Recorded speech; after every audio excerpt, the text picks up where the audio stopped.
I thought I did Bill.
Check 1, 2, check, check, check.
Well, good morning and welcome, frankly speaking, here on WYDC TV Big Fox. I'm your host, Frank Acom, and we are broadcasting, as always, live from the Hesselson studio here on Marcus Street in Corning. Thank you so much for joining us on this Monday morning. We have a lot to get to, a lot of catch up from over the weekend, a few things from our congressman, some local issues.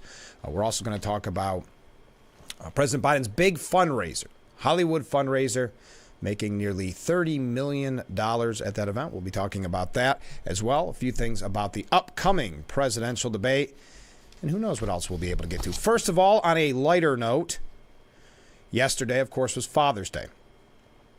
Our Senator, Chuck Schumer, posted on X a photo sharing his Father's Day experience. It has now been deleted because he got instantly, as the term goes, roasted. Well, first of all, let me tell you what he said. Our family has lived in an apartment building for all of our years. But my daughter and her wife just bought a house with a backyard, and for the first time, we're having a barbecue with hot dogs and hamburgers on the grill. Father's Day heaven. Now, everything seems pretty easy. Why would this get deleted? Well, I'll happen to show you. He put cheese on a raw hamburger. So many people criticizing him for this. Matt Walsh pointed out that only one of the burners is on. The burgers are still raw, but the hot dogs are already cooked. And you put cheese on a raw patty. 3 strikes, you will now be deported. Donald Trump Jr. said, I get that you're playing to the masses, but literally no one puts cheese on a raw beef patty. If you need help learning how to do basic grilling stuff, let me know. Nice try relating, though. And that's, of course, and this is not the first time this has happened. Politicians trying to relate to the common man and woman out there. Michael Seifert said, Chuck has never grilled a burger before.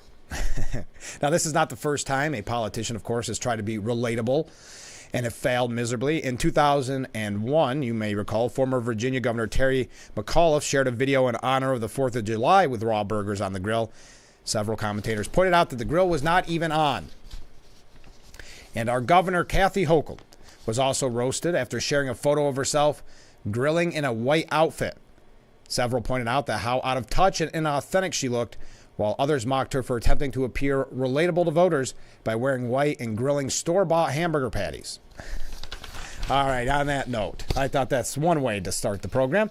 Maybe not the correct way, but one way to start the program. Well, just a prime example of politicians wanting to act just like you and I.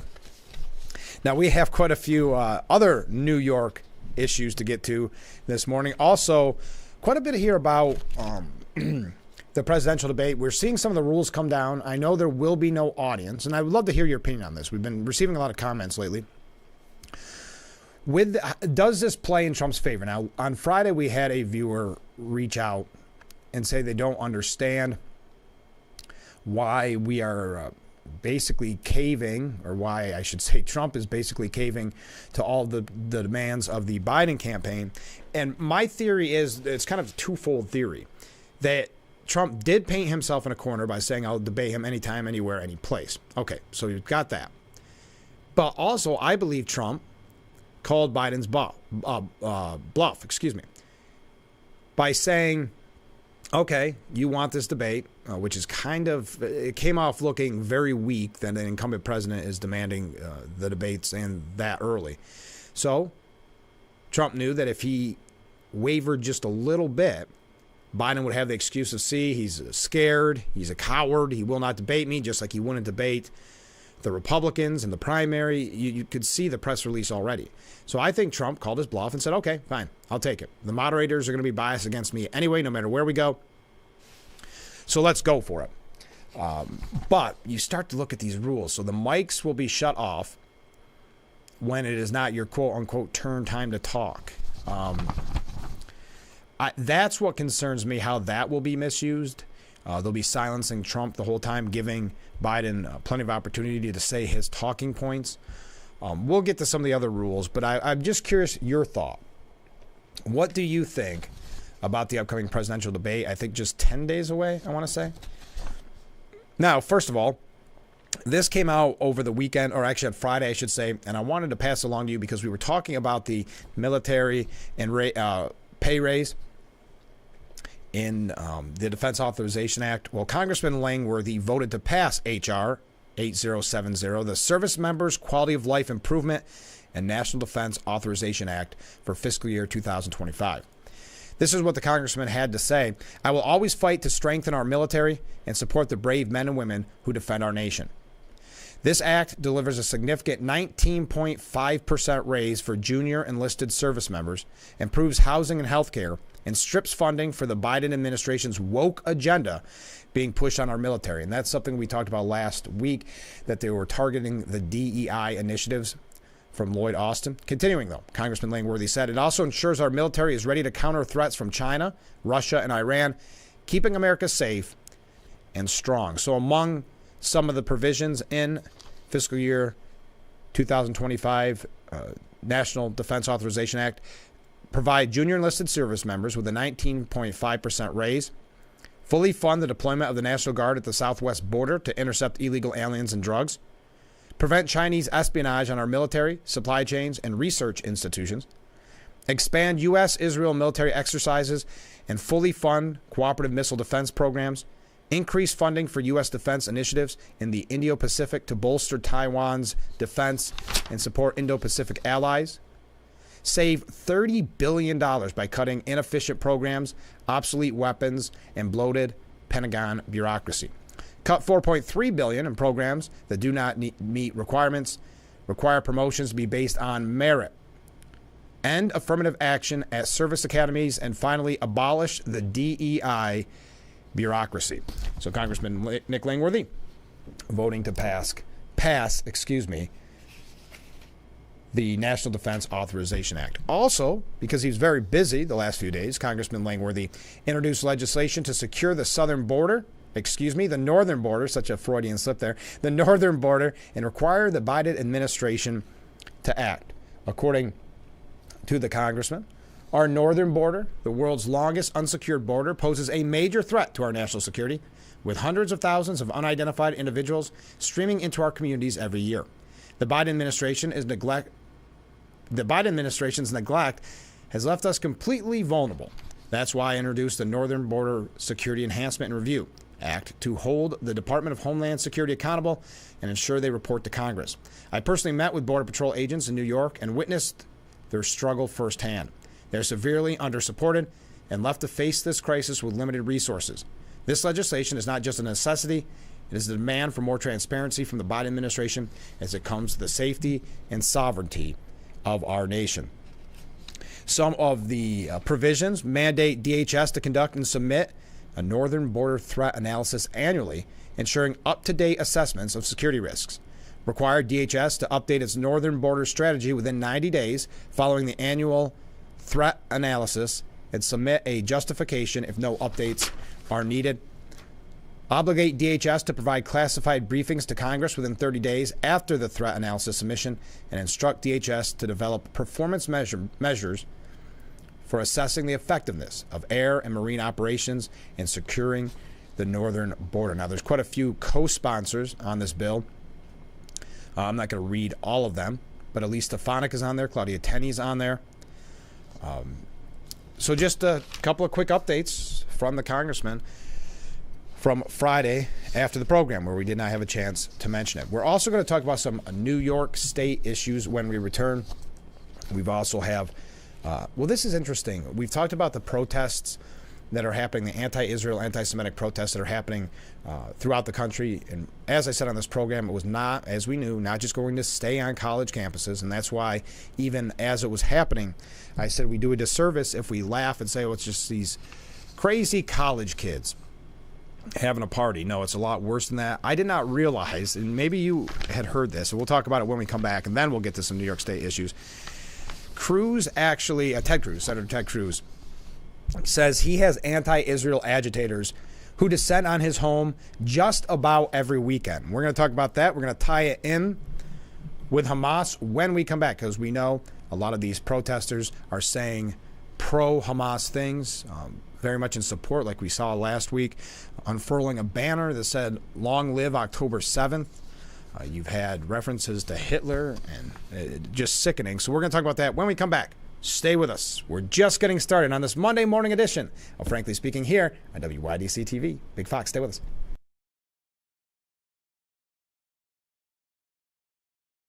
Isn't your wellness important?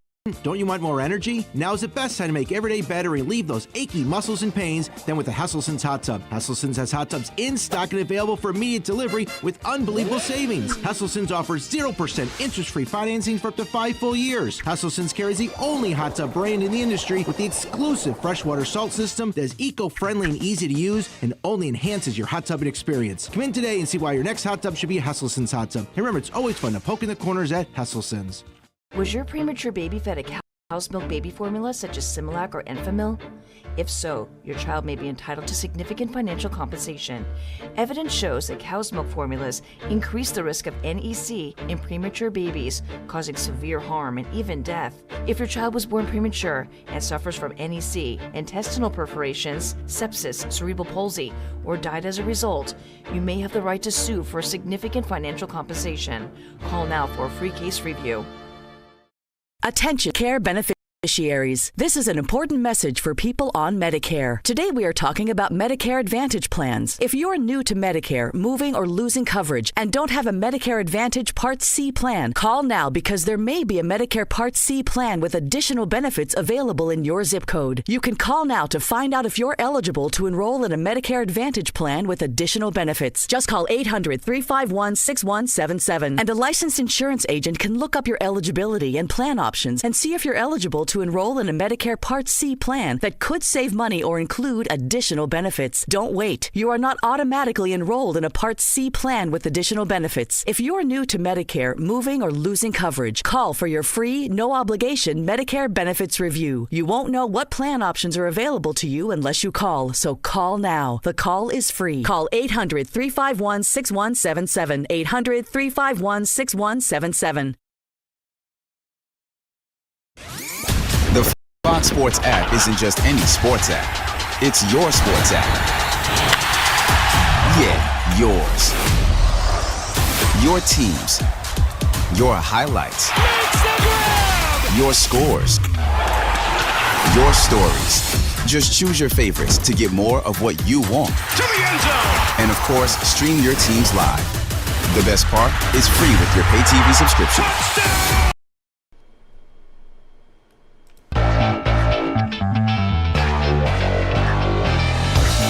We are back with Frankly Speaking.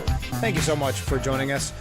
I had forgot to mention, right, to kick off the program, did anyone make it out to the Cardboard Boat Regatta? I was kind of stuck in a certain area videotaping because, as you know, we're going to be broadcasting that on Big Fox. As a matter of fact, now's a good time as I talk to you about it. There are the broadcast days and times for the Watkins Glen Cardboard Boat Regatta. If you happen to go, it was a beautiful day for it. It was a lot of fun, a good event as always, and we'll be broadcasting it. I'll be the host along with my fellow host, Lisa Trosha. That will be coming up the first broadcast on Saturday, the 29th. So I'll remind you as it nears so you will not miss it. Another thing that I wanted to mention before we get into viewer comments, I meant to start the program off with this. State Senator Tom O'Mara and Assemblyman Phil Palmisano and Assemblyman Chris Friend last night, this was actually, I think this was on Friday as well, honored the Southern Tier Robotics team called Team TARDIS for the team's success at the New York Excelsior Regional Championship and the first World Festival earlier this year. Let's take a look at that team, shall we? There they are. Team TARDIS, founded in 2011, is one of 3 high school teams at Corning Robotics, sponsored by Corning, Inc. Team TARDIS is a 14-member team with students from Corning Painted Post and Horseheads High School. In March, they received the Inspire Award, the competition's top award at the New York Excelsior Region Championship, held at Mohawk Valley Community College in Utica. The Inspire Award recognizes the competition's superior team in robot design, innovation, programming, and performance, as well as for STEM outreach to area professionals and youth. The team actually traveled to Texas in April, where they were one of 224 teams representing every state in America and one of only 3 teams from upstate New York. The team finished ranked number 16 out of 224 teams. In a joint statement, and I think I probably have had that up on the screen long enough, in a joint statement from O'Mara, Palmisano, and Friend, they said, Team TARDIS represents some of our best and brightest students from the Southern Tier who have had amazing success throughout the past year. Their commitment, creativity, enthusiasm, expertise, and vision stood out this year in prestigious competitions against local, state, national, and international teams. It's been an outstanding and memorable year for Team TARDIS. It has been a true testament to the excellence and hard work of these stellar students and their coaches and mentors, as well as to the incredible support from their families, communities, and Corning Incorporated.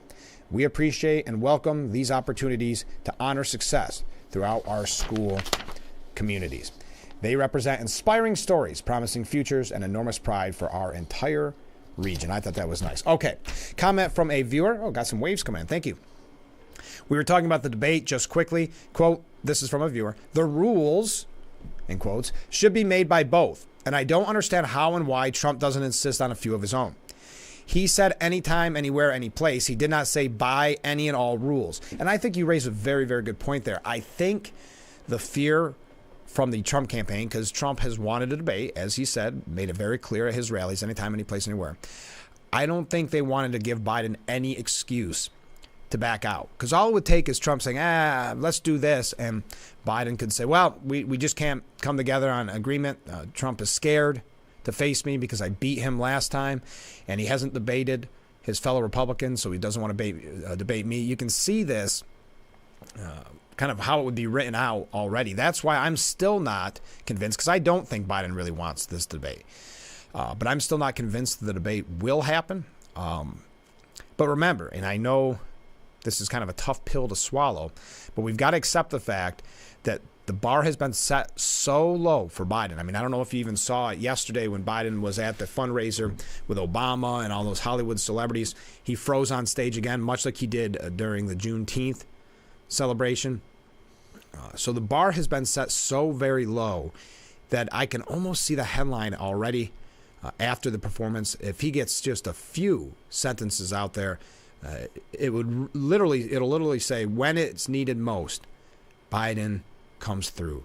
He outshines Trump, and you can see it already. So I'm not overly excited about the debate. I think it is too early, the earliest in presidential history. But to your point, I do wish, for one, I really wish they would have had an audience. They're not going to have an audience. I really wish, like Trump demanded at one point, which is that they stand the whole time. But the last I knew, and we're going to get to it a little bit later on because I do have some updates. The last I knew, it is going to be a sit-down debate, which I think it seems like all of the rules, from moderators to no audience to cutting off the mic to sitting down, obviously play in Joe Biden's favor. And again, the bar has been set so low that you've got to keep that all in mind. But as I mentioned, Ted Cruz remains unbowed in his support of Israel, despite nearly 24 anti-Israel protests staged outside the Houston area home he shares with his wife and their 2 children.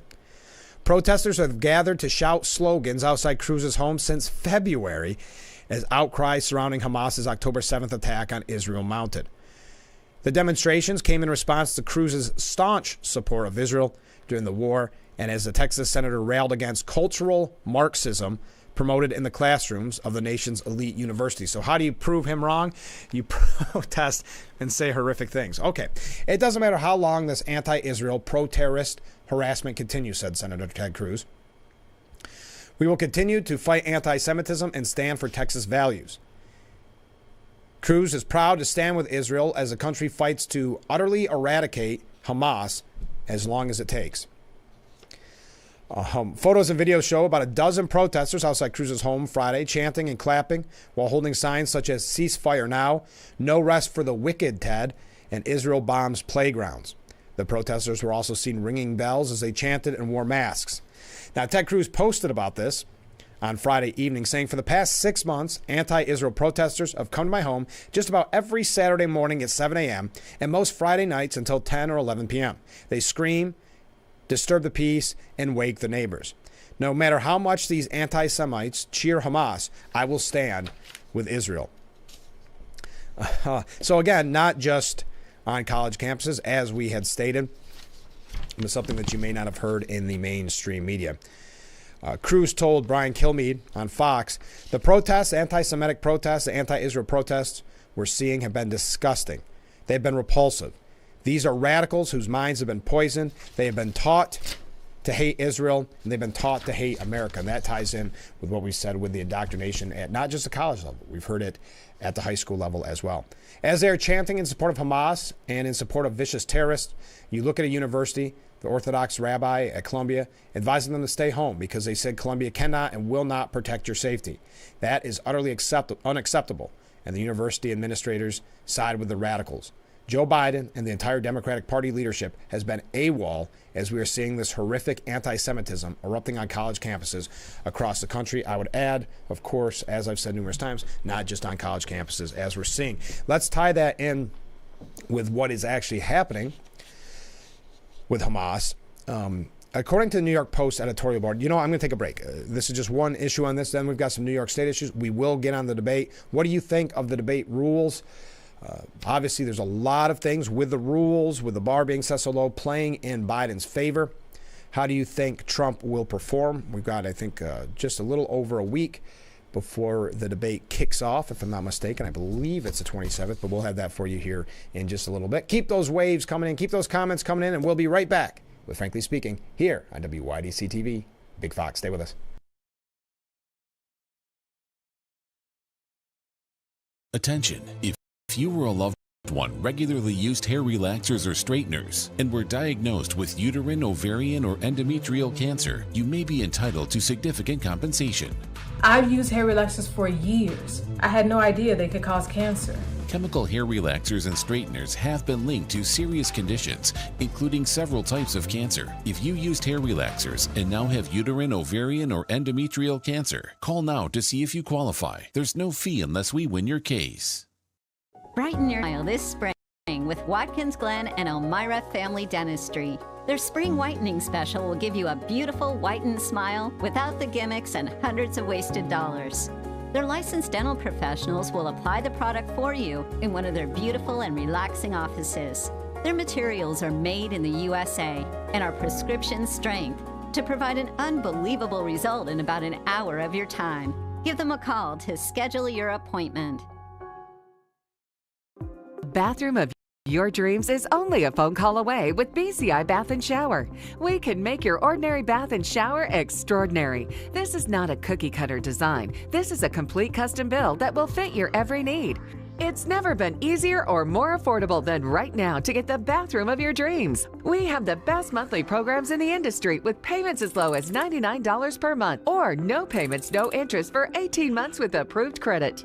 The hardest part of your new bathroom is gutting and building the tub and shower. If your bathing area is old, there could be damage behind the walls and possible mold and mildew, which can be a serious safety issue. At BCI, we don't cover a problem, we fix it. Call now to get a never clean glass treated door with the no-track system at half off for the first 50 callers. Factory trained, certified installers made in the USA and discounts for seniors and military. Call 800-704-1798. That's 800-704-1798. Sheldon and Missy face off in Why can't we watch DuckTales?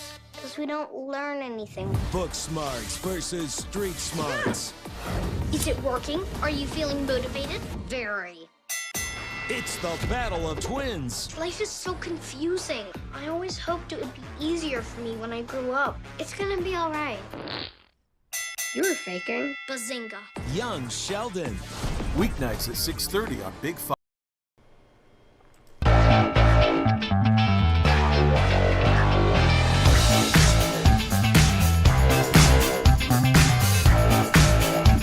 And we are back with Frankly Speaking here on WYDC TV. Big Fox, here is a comment from a viewer. We're talking just a little bit about the debate, and we'll get into it a little bit deeper a little later on. But this is a comment from a viewer. I fear a setup is forthcoming for Trump, and they would love nothing more than to humiliate and anger him. They have all control. That's, well, with the rules, it looks that way. And obviously they want to set him up for failure. That's why the bar has been set so low for Biden, because that's a double-edged sword. If he does just a little bit, they'll say he came through when he needed to the most and that he had perhaps the best performance of any president in a debate ever. And you'll see that they'll definitely say his best debate performance. That's if he does horrible. If he does passable, they'll say it was the greatest performance in any presidential debate. And Trump, his hands are tied in this one. No audience. That hurts him. Cutting off the mic, they'll misuse that. He'll be silenced frequently. And I do see him getting angry. And that sometimes plays in his favor. Sometimes it doesn't. I am going to be curious to see, because I know they have an ad out now calling him a convicted felon. I wonder how they'll play that during the debate. I wonder if Biden will bring it up. because of Hunter Biden's legal troubles. Will he bring it up? I think that's a great question. Also, did you see that CNN's going to have commercials during the debate? And in the debate, they cannot, when it goes to commercial break, they cannot meet with their campaign people. It's definitely weird. We're going to talk about it, but I wanted to bring this up. And it's from the New York Post editorial board. And they say Sinwar has humiliated Blinken and Biden and reveals hideous Hamas strategy. Quote, "It was a deal that Israel accepted and the world was behind. Hamas could have answered with a single word, yes," end quote, said Secretary of State Anthony Blinken as he fumed to reporters last week, exposing himself as either an utter cynic or a total fool. Hamas doesn't want a deal, except one where Israel just gives up. And if Blinken doesn't know that, then he's not getting the basic info he should. Not from U.S. intelligence, nor even from whoever's in charge of getting him essential press clippings. 2 days before Blinken chastised Hamas, the Wall Street Journal revealed private correspondence of the terror group's military chief in Gaza, Sinwar. Sinwar admits openly that he wants more Palestinian casualties. They are, quote, necessary sacrifices that will, quote, infuse life into the veins of the nation, prompting it to rise to its glory and honor. More deaths mean that Sinwar and his genocidal crew have the Israelis right where we want them, as he said in that message. Nor are the Hamas political chiefs in their fancy 4-star lodging in Qatar in any position to disagree with him, since he's simply applying the terror outfit's long-held principles. U.S. spy agencies are supposed to be awesome as signals intelligence, intercepting communications. Did they somehow fail to get this stuff? Or did someone decide to keep it from Blinken and the entire U.S. High Command? Or is it just pretending not to know? Because publicly chasing a ceasefire deal that he knows will never come, is that important to President Biden? Yeah, and we also remember, I know I say this a lot, I maybe argue it too much, but there was a ceasefire on October 6th. So keep that in mind when you see people at these protests calling for a ceasefire, or these politicians calling for a ceasefire. We're not sure Biden got this info either, or if he remembers that he did. Making this all the worse is that Sinwar's horrific strategy only works because of outside enablers, like the high EU and UN officials, who sputter with outrage when Israel rescues hostages, and the International Criminal Court seeking arrest warrants for Israeli Prime Minister Benjamin Netanyahu. And all the media that play along, as well as the Hamas sympathizers menacing Jews around the nation. But Blinken and Biden bear the chief blame for doing everything in their power to hinder Israel's humane and justified counterattacks against Hamas almost from the start. And then having the audacity, if you remember, Biden having the audacity of saying they've been dragging this war out too much, when we all know that Biden has demanded they drag this out, have withheld munitions to drag this out. But continuing, Biden doing this and pushing peace plan after peace plan to win votes from the lefty segment of his base, sacrificing Israel to the genocide, in other words, to win in November. The Sinwar revelation show the world his plan will be an utter bust. Hamas isn't interested. All this demands immediate action in Congress. Did the intel community fail to get the goods here, or fail to share them? Have Biden, Blinken, and or National Security Advisor Jake Sullivan simply decided to ignore them? The Republicans who run the House should be all over this, but so should Senate Majority Leader Chuck Schumer, who's always claimed to be Israel's #1 defender. If Chuck doesn't raise holy you-know-what over this, he goes down in history along with Joe, Tony, and Jake as Israel's greatest betrayer. I thought that was a very powerful piece from the New York Post editorial board. Oh, wow, we're getting a lot of comments here. I guess we should skip and go right to the debate here. A couple of comments from viewers. I should probably read them. I'll read them after break because they're a little long and I don't want to read them live on the air without reading them ahead of time. Speaking of that, John Bolton, how am I doing on time? Good. John Bolton, as Dennis Miller used to call him, the nuclear walrus. John Bolton isn't a big fan of Donald Trump. Keep that in mind.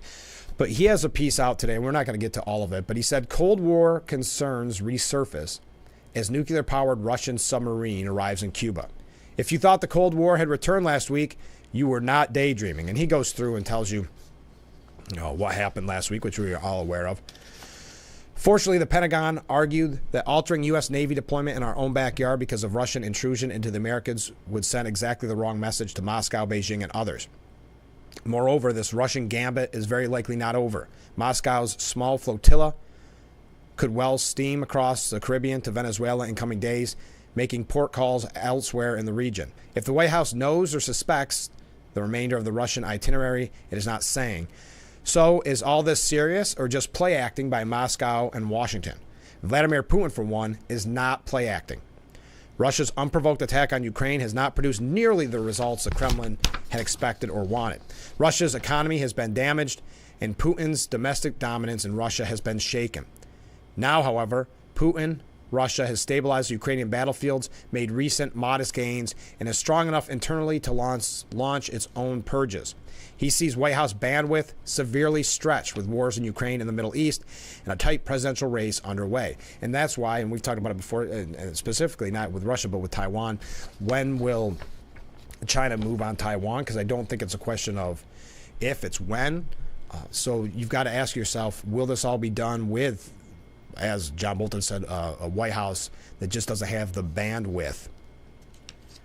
And then you see the often voiced fear of a wider war in Europe. Accordingly, for Putin, now is the time to flaunt Russia's sophisticated weaponry and its geopolitical reach, 90 miles from the Florida Keys. The Kremlin's show of muscle was to remind Westerners, particularly in Washington, and even Beijing's leaders, still short on blue water naval assets, of Moscow's global reach.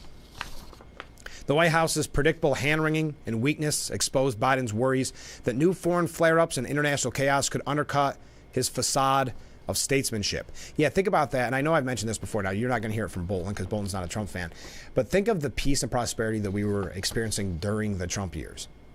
And now you see a world on fire, or as the media calls every other issue, chaos. In this presidential election year, the candidates should be having a serious debate about America's proper place in the world and what our country needs to defend its interests and values globally. Instead, we have two candidates, both long past their use-by dates. This palpable lack of U.S. international leadership is painful to watch.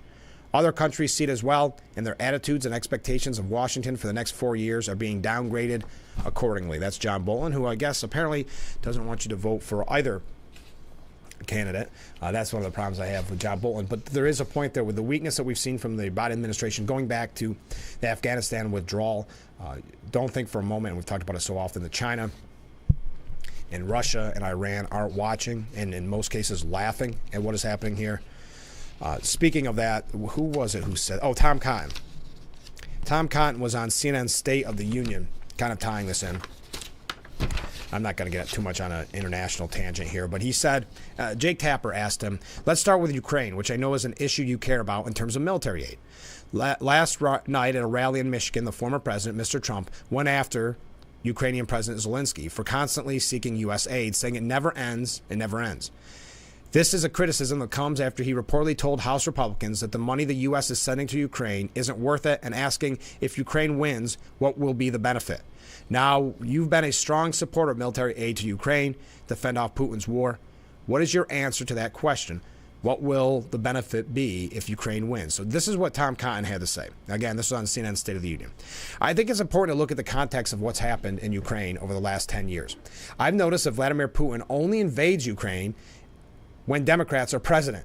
It happened under Barack Obama. It happened under Joe Biden. It didn't happen with Donald Trump. In fact, the weapons that Ukraine used in the early days of the war to fend off the Russian invasions are the weapons that Donald Trump sent, that Barack Obama and Joe Biden had refused to send. One reason why Vladimir Putin thought he could get away with going for the jugular in Ukraine is because of the disastrous withdrawal from Afghanistan, which projected weakness and indecision. It was just a few weeks later that he began to mass troops on Ukraine's border. President Trump has said that he believes and supports Ukraine's survival and strength, but he also thinks that Europe should do more. So I thought that was a good point to tie in with all that. I know we're covering a lot this morning. That's the kind of day we're having. And we're just getting started, so stay with us. This is Frankly Speaking here on WYDC TV, Big Fox. We were wasting so much much money. The Koala team made the whole process so easy, and we saw savings on our very first bill. The inspection was really eye-opening. It's a great feeling knowing that we're truly energy efficient. Now we're finally properly insulated. Koala is a first-class company all the way. It's time you discover Koala Insulation. Hi, I'm Darren with Koala Insulation of Southern Tier. Give us a call. We are fully insured and we offer veteran and military discounts. Attention, if you or a loved one regularly used hair relaxers or straighteners and were diagnosed with uterine, ovarian, or endometrial cancer, you may be entitled to significant compensation. I've used hair relaxers for years. I had no idea they could cause cancer. Chemical hair relaxers and straighteners have been linked to serious conditions, including several types of cancer. If you used hair relaxers and now have uterine, ovarian, or endometrial cancer, call now to see if you qualify. There's no fee unless we win your case. I'm Marianne Burt. I've lived here for 70 years, but I do fine right here in my house, and I want to be here as long as I can be. And I feel comfortable knowing that if something happened to me, someone would know because of the cameras that are installed in various spots in my home. That has been a wonderful gift to me to be able to have that security and that support from Full Circle America, and that's what it's all about. Drivers change lanes very fast, but with no outside mirrors. How come they don't crash? Introducing Angel View, the new wide-angle mirror that reduces blind spots. Angel View simply snaps over your car's rear view mirror, giving you a 160-degree view behind you. Just look at the difference. Look, ordinary rear view mirrors are small and flat, but Angel View has a huge mirror with curved glass. This convex shape allows you to see both blind spots with one glance. And with our Pro Edition special coating, it's anti-glare at night. Get your Angel View now for just $19.99. But wait, Angel View may be discontinued. Due to rising costs, Angel View is stopping manufacturing effective immediately. Once the current inventory is gone, it's gone forever. Order now. Call 1-800-897-0371 or visit getangelview.com. Our beautiful view of Market Street. Welcome back to Frankly Speaking here on WYDC TV, Big Fox, broadcasting live from the Hesselson studio. I'm your host, Frank Acom. A couple comments from viewers. This is in reference to the debate coming up very shortly. I'm hoping Trump takes a line from Reagan like, "There you go again." Yes, that's a great line, a classic debate clip. Here's another comment from a different viewer. Here's an idea for a debate. With all of his money, Mr. Trump could set up his own debate, invite Mr. Biden, and if he doesn't agree or show up, put a cardboard cutout at the other podium. Have a moderator ask Mr. Biden a question, and when the cutout doesn't answer, Mr. Trump answer the question. After his reply, go back to the cutout for his rebuttal. And of course, Mr. Trump can have the debate in an auditorium in front of an audience.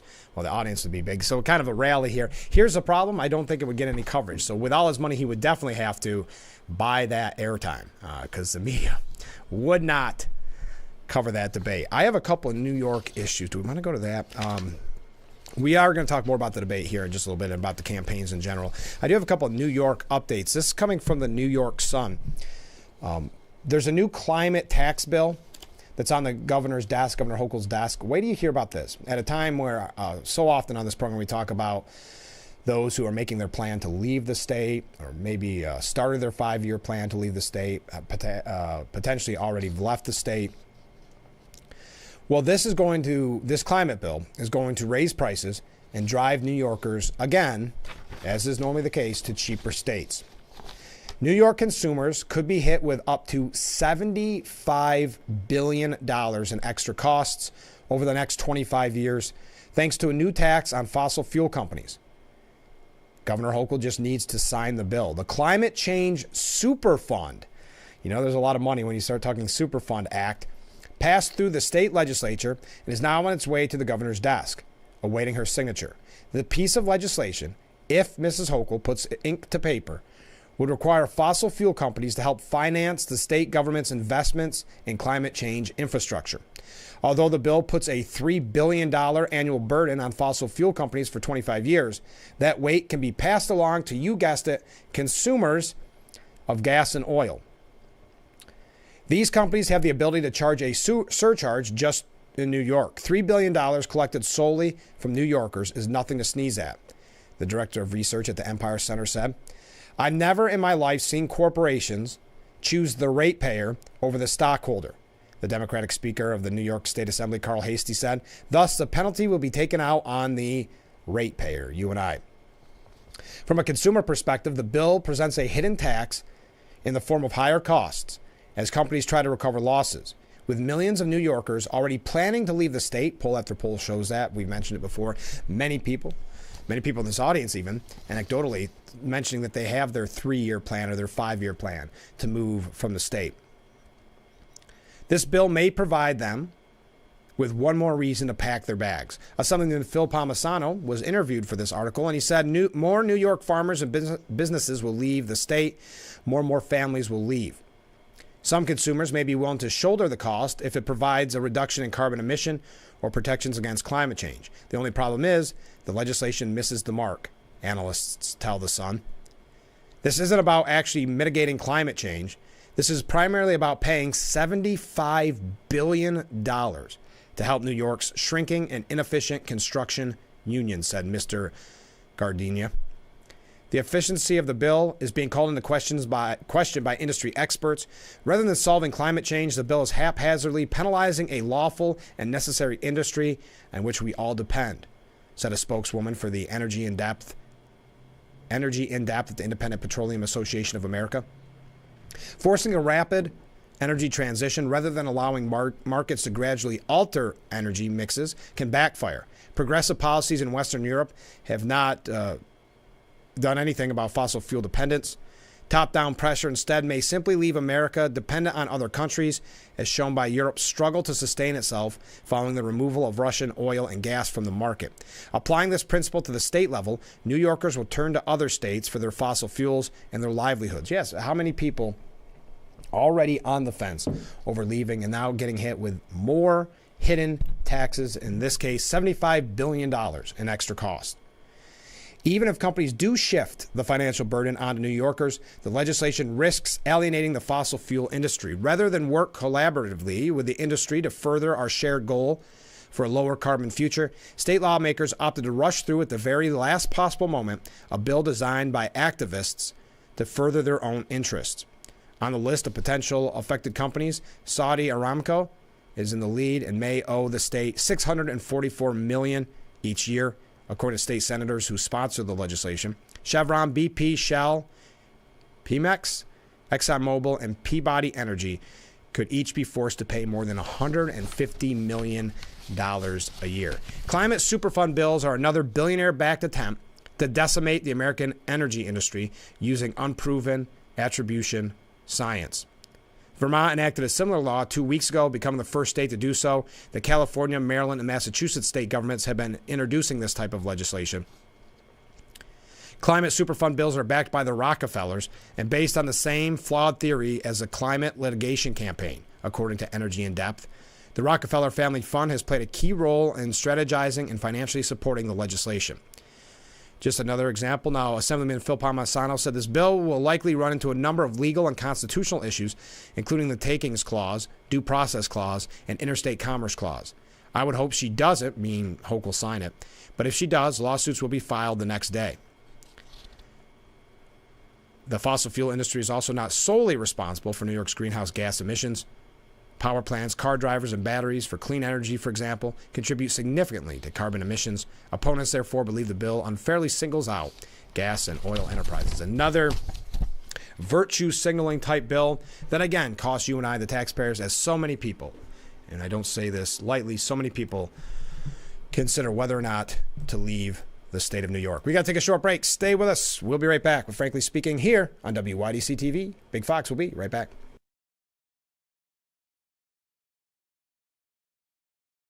Isn't your wellness important?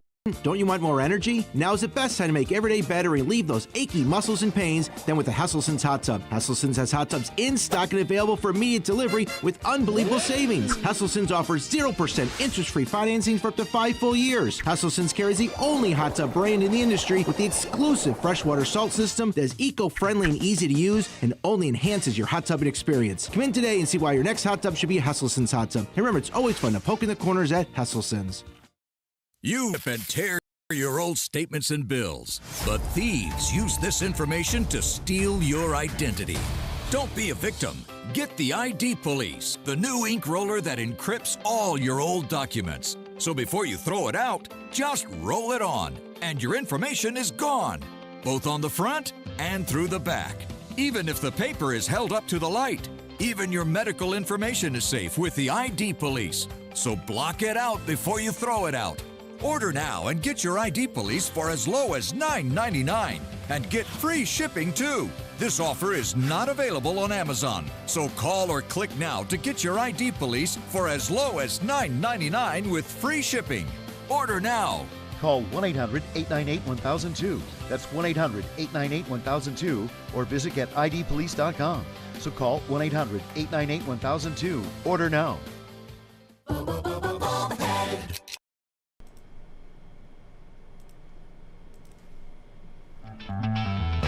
And we are back with Frankly Speaking. Thank you so much for joining us. It's going to be a hot one today. Here's a comment from a viewer. Hochul and Biden are running the same Marxist agenda, and neither one has the brains to see its outcome. Soon, New York State will only have illegals, ex-con criminal predators, and corrupt politicians. Good luck, fools. Thank you, viewer. Speaking of New York, and perhaps speaking of fools, this is coming from Chris Churchill. I can't remember the exact outlet that he works for, but he said Andrew Cuomo micromanaged New York's response to the pandemic. Of course he did. Now, we talked about Cuomo quite extensively last week about his grilling, if you will, by Congress about COVID. But remember, you got to keep in mind, the reason why I bring up Cuomo so much is he has delusions that he's going to run for something. What that is, no one knows, but you can tell he is going to run for something. But I'll continue.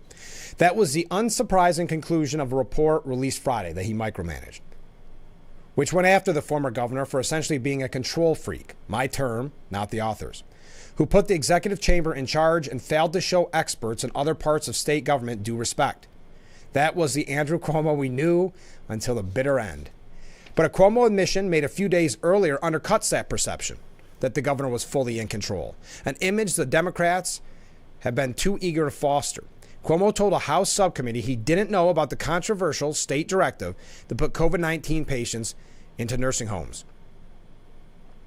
In other words, he claimed ignorance of a massively consequential plan of policy even of the pandemic and a directive issued on March 25th, 2020 that attempted to address the possibility of swamped hospitals.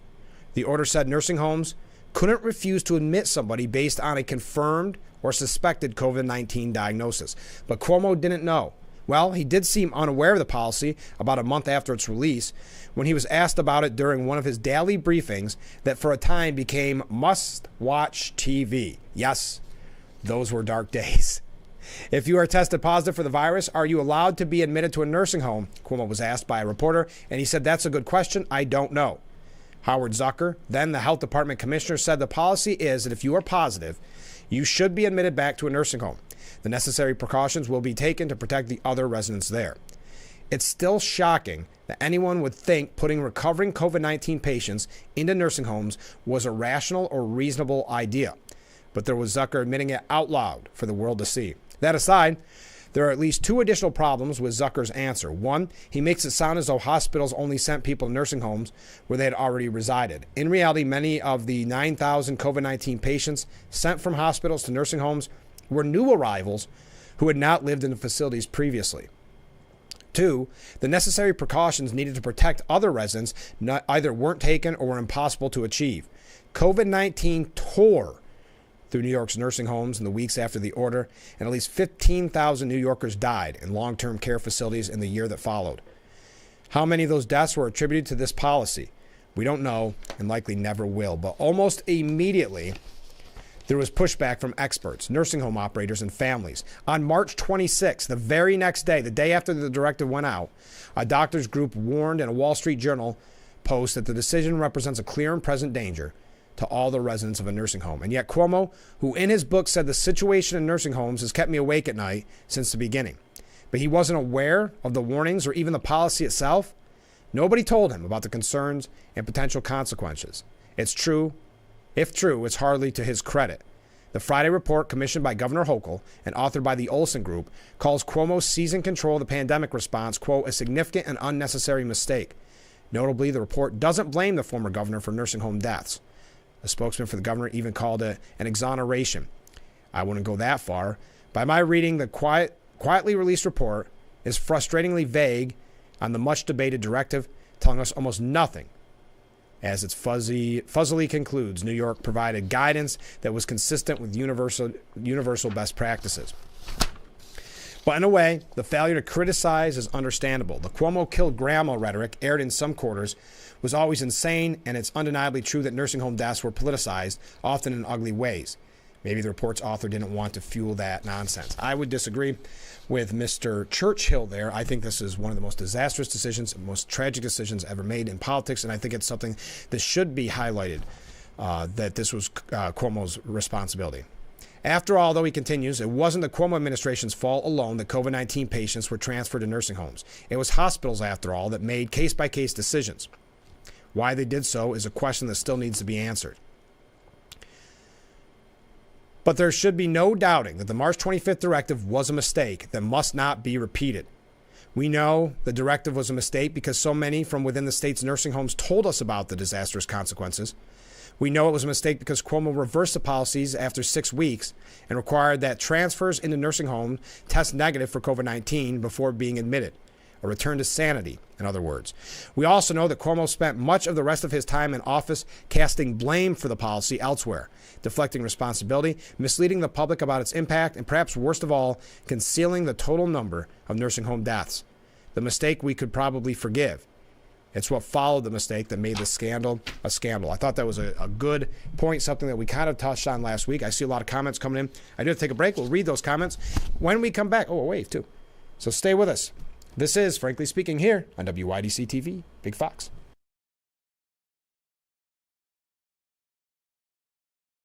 If you or a loved one regularly used hair relaxers or straighteners and were diagnosed with uterine, ovarian, or endometrial cancer, you may be entitled to significant financial compensation. I've used hair relaxers for years. I had no idea they could cause cancer. Chemical hair relaxers and straighteners have been linked to serious conditions, including several types of cancer. How do I know if I have a case? Call 844-292-6222 and consult with one of our attorneys to find out if the products you used are part of the lawsuit.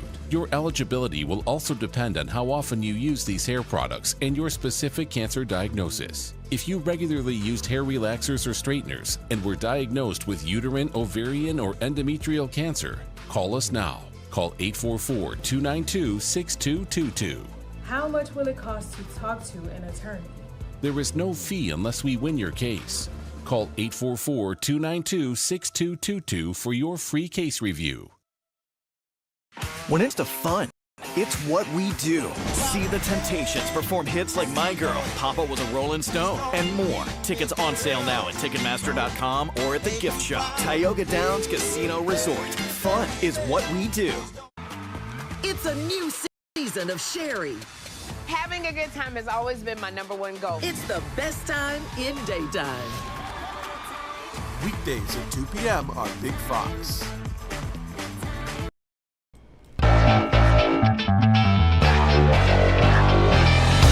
Hour one nearly in the books. It is hard to believe we are moving fast on this Monday morning. A lot of comments from viewers, very similar, these two different comments from two different viewers. They jumped headlong into this unproven green agenda, and it's all based on theory and conjecture. No facts, but aligns with the WEF agenda 100%. It's also going to make political donors involved rich, and you know it'll flow to the politicians. Absolutely, that's in reference to that $75 billion super fund that you and I will ultimately be paying for. Another comment from a viewer, Frank, do you think the climate alarmists are really interested in saving the world? No. I think that it's pretending to be woke and concerned while positioning their stock portfolios to make the maximum profits. If I invented a useless widget and was able to force people to buy it in place of useful widgets, I would make a fortune. Sound familiar? Yeah, I mean, it's forcing everyone's hand into this when we're not ready. I mean, we've talked about this with the Assemblyman Phil Palmisano so often. The grid is just not there. So they can put up, to your point, Ken, about pretending to be woke and concerned. That's all it is. They can put all these ideas out there. We are not able to follow through on them. The grid is not there. You look at the disastrous electric vehicle buses for schools, how much that's going to cost us as taxpayers. Yes, a lot of people are getting rich off of this, and it's not you and I, the taxpayers. So thank you for your comments on that. Keep them coming in. In the next hour, we're going to be talking about the debate. Haven't really talked about this star-studded fundraiser that Biden held just the other day with Barack Obama. Nearly $30 million was hauled in that night, and of course surrounded. And I would love to ask your opinion on this. Does the celebrities that surround Biden, does that help him or hurt him? What I mean is, Hillary Clinton did this too. And I don't think it shows that you're the common person, does it? I mean, I know it raises money in the short term. Does it help you in the long term? Are you persuaded, and this is no matter who you support, have you ever been persuaded by a Hollywood celebrity's support of a candidate or however endorsement of a candidate? Also, does it at a time when I know the media keeps telling us that the economy is doing great, but at a time when we're struggling to pay our bills, we're struggling to put food on the table because of the high cost and the inflation, is it best to be seen at these star-studded events with celebrities that are so out of touch with reality, that have so much money that you and I cannot relate to them? I don't know. To me, it just seems elitist. It seems privileged. But I could be wrong. That's why I'm asking you. Does it affect you one way or the other when you see events like this?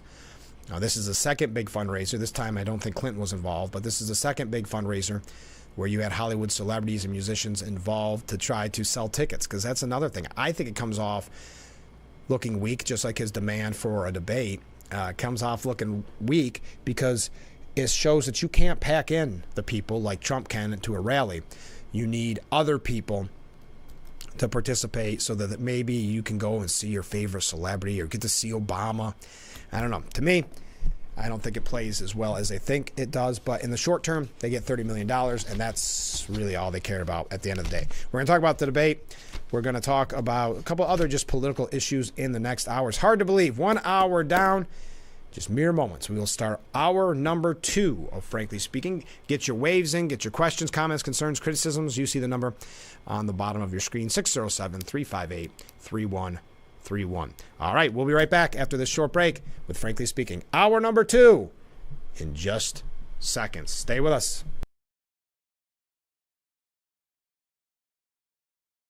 Wow, you found it. I did. The History of Water Part 6? I've been dying to read this. I know, honey. I always wanted that book. At Culligan, we get that most people don't think about water like we do, and that's okay. You see, when we install one of our high-efficiency water softeners, we're thinking about hard water and limescale buildup, so you can just think about longer-lasting appliances and softer skin and hair. At Culligan, we think about your water, so you don't have to. Call today to schedule your free water test.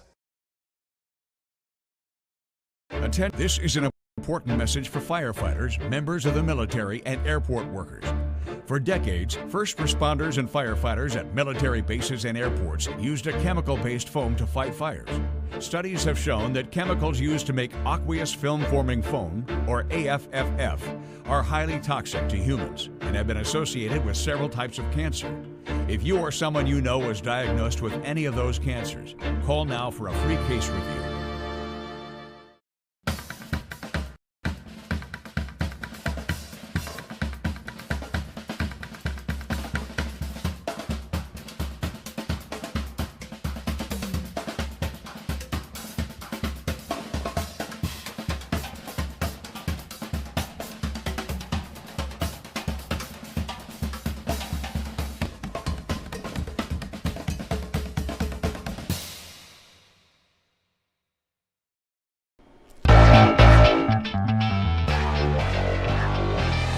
Hour number 2 of Frankly Speaking here on WYDC TV Big Fox. I'm your host, Frank Acom. We are broadcasting live from the Hesselson studio here on Market Street in Corning. Thank you for joining us. We've been talking a little bit this morning just to recap about the debate, some New York issues as well. I wanted to mention this before I forget. I'm going to try to remind you all week. This is for all of our friends that are watching that are military and veterans. Assemblyman Phil Palmisano wants to remind you that you are invited to Military and Veterans Appreciation Day at the Glen. That's Watkins Glen International, of course, in conjunction with Salem's 6 hours of the Glen on Sunday, June 23rd. The event will be held from 8 a.m. till 3 p.m. in the Lot 5 parking area. All military personnel and veterans will be admitted into the facility free of charge. One guest will also be allowed in the facility. Military personnel will need to show their military ID to receive their free admission. Veterans can show their DD-214 or their discharge papers. This offer is for tickets to the race on Sunday, June 23rd only.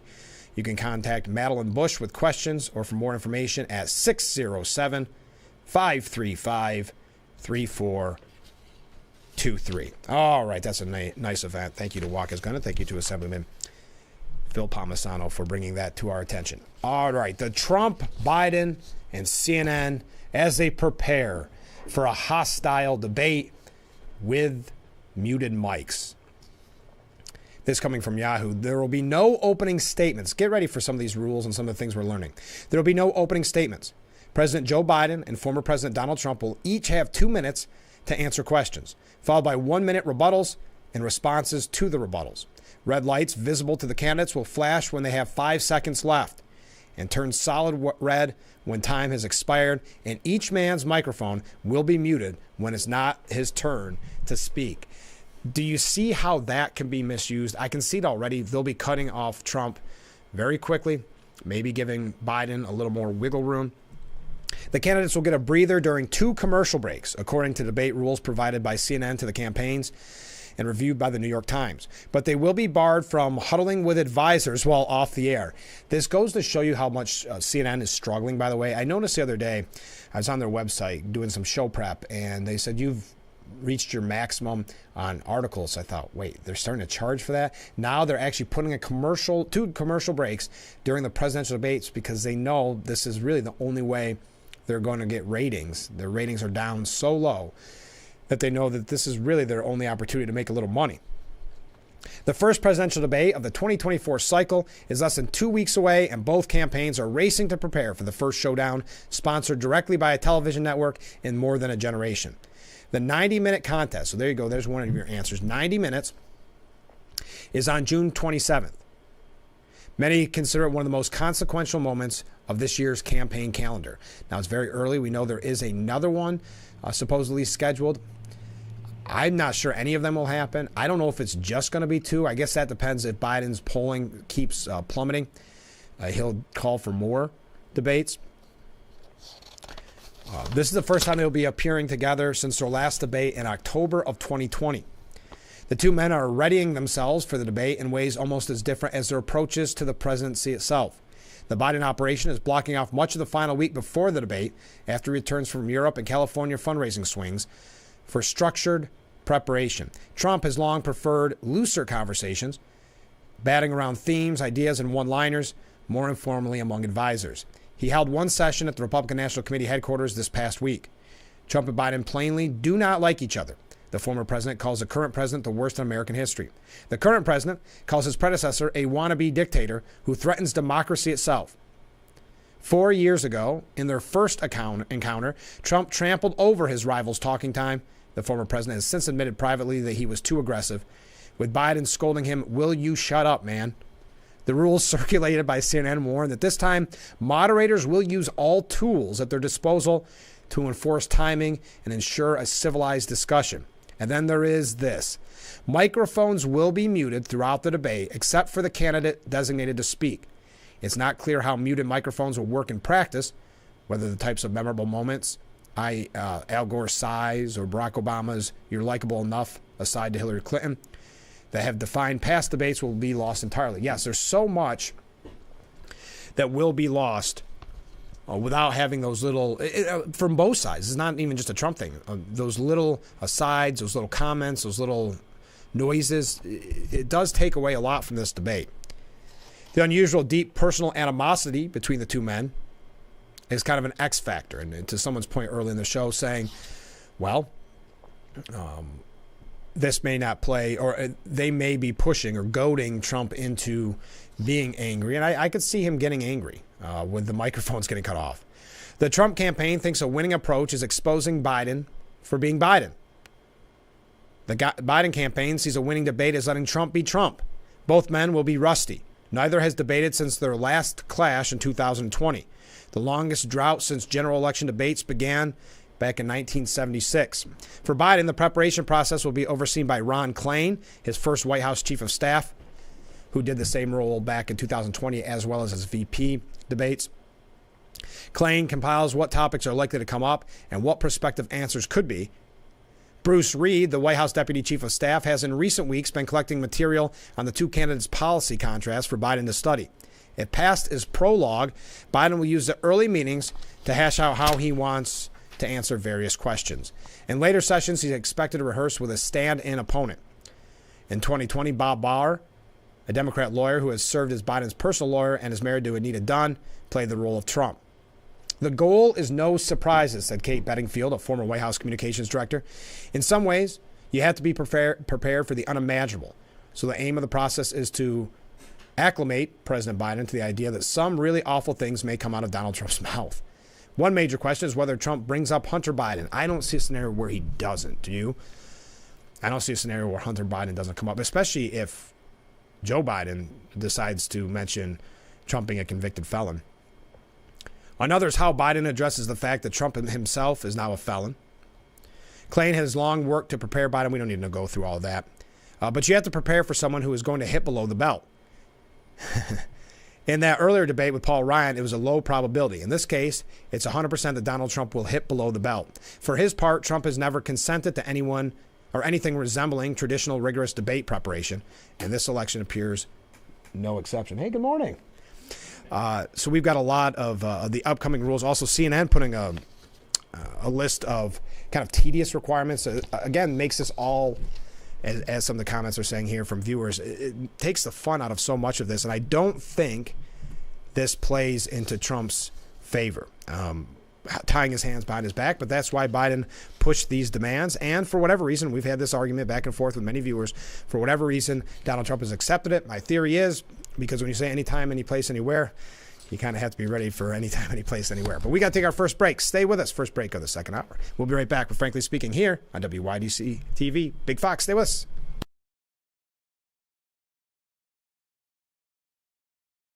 Isn't your wellness important?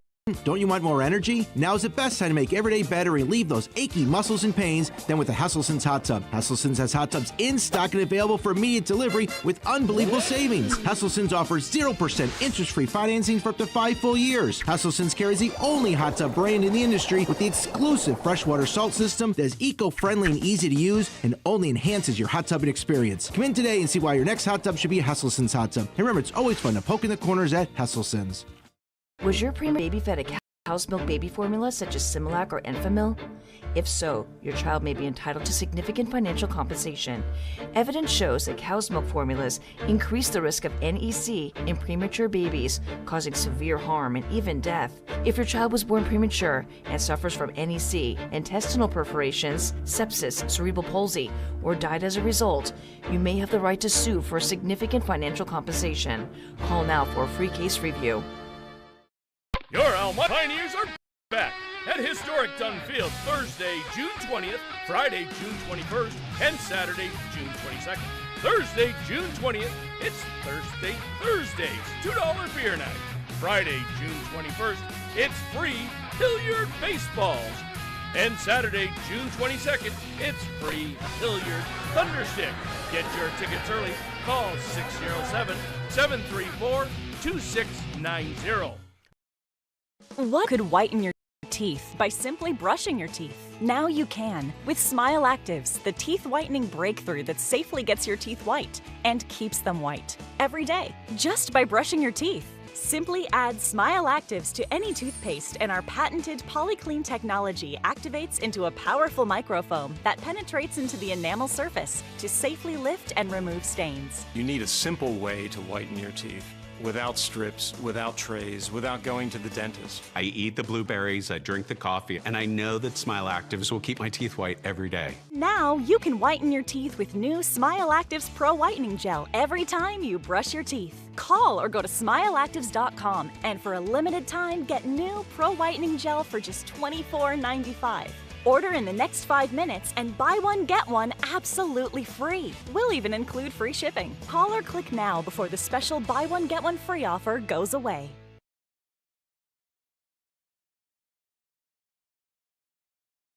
And we are back with Frankly Speaking. We've got so many comments from viewers. Let's get right to them. During the debate, if Joe would turn his teleprompter to the camera so we can read it, it'd be a lot less confusion. Next comment. Biden should have a full forensic mental health test and be tested for drugs before Trump steps on the stage. I think, didn't Trump make that suggestion too, at least about the drug test? And another viewer commenting, Trump needs only to secure one request and the debate will cease to happen. That, well, we'll say Biden can wear no earpiece. Interesting. So we've got some conspiracy theories coming out there. I wonder why that would be. Trump has, as far as we can say, pretty much accepted, as far as we know, every demand from the Biden campaign. And remember, he's going to CNN, where he's called CNN the enemy, where he has been very critical. But one of his arguments was, it doesn't matter who the moderators are going to be. They're all going to be biased against me. And it's not as if we know Biden would ever do a debate, let's say, at Fox.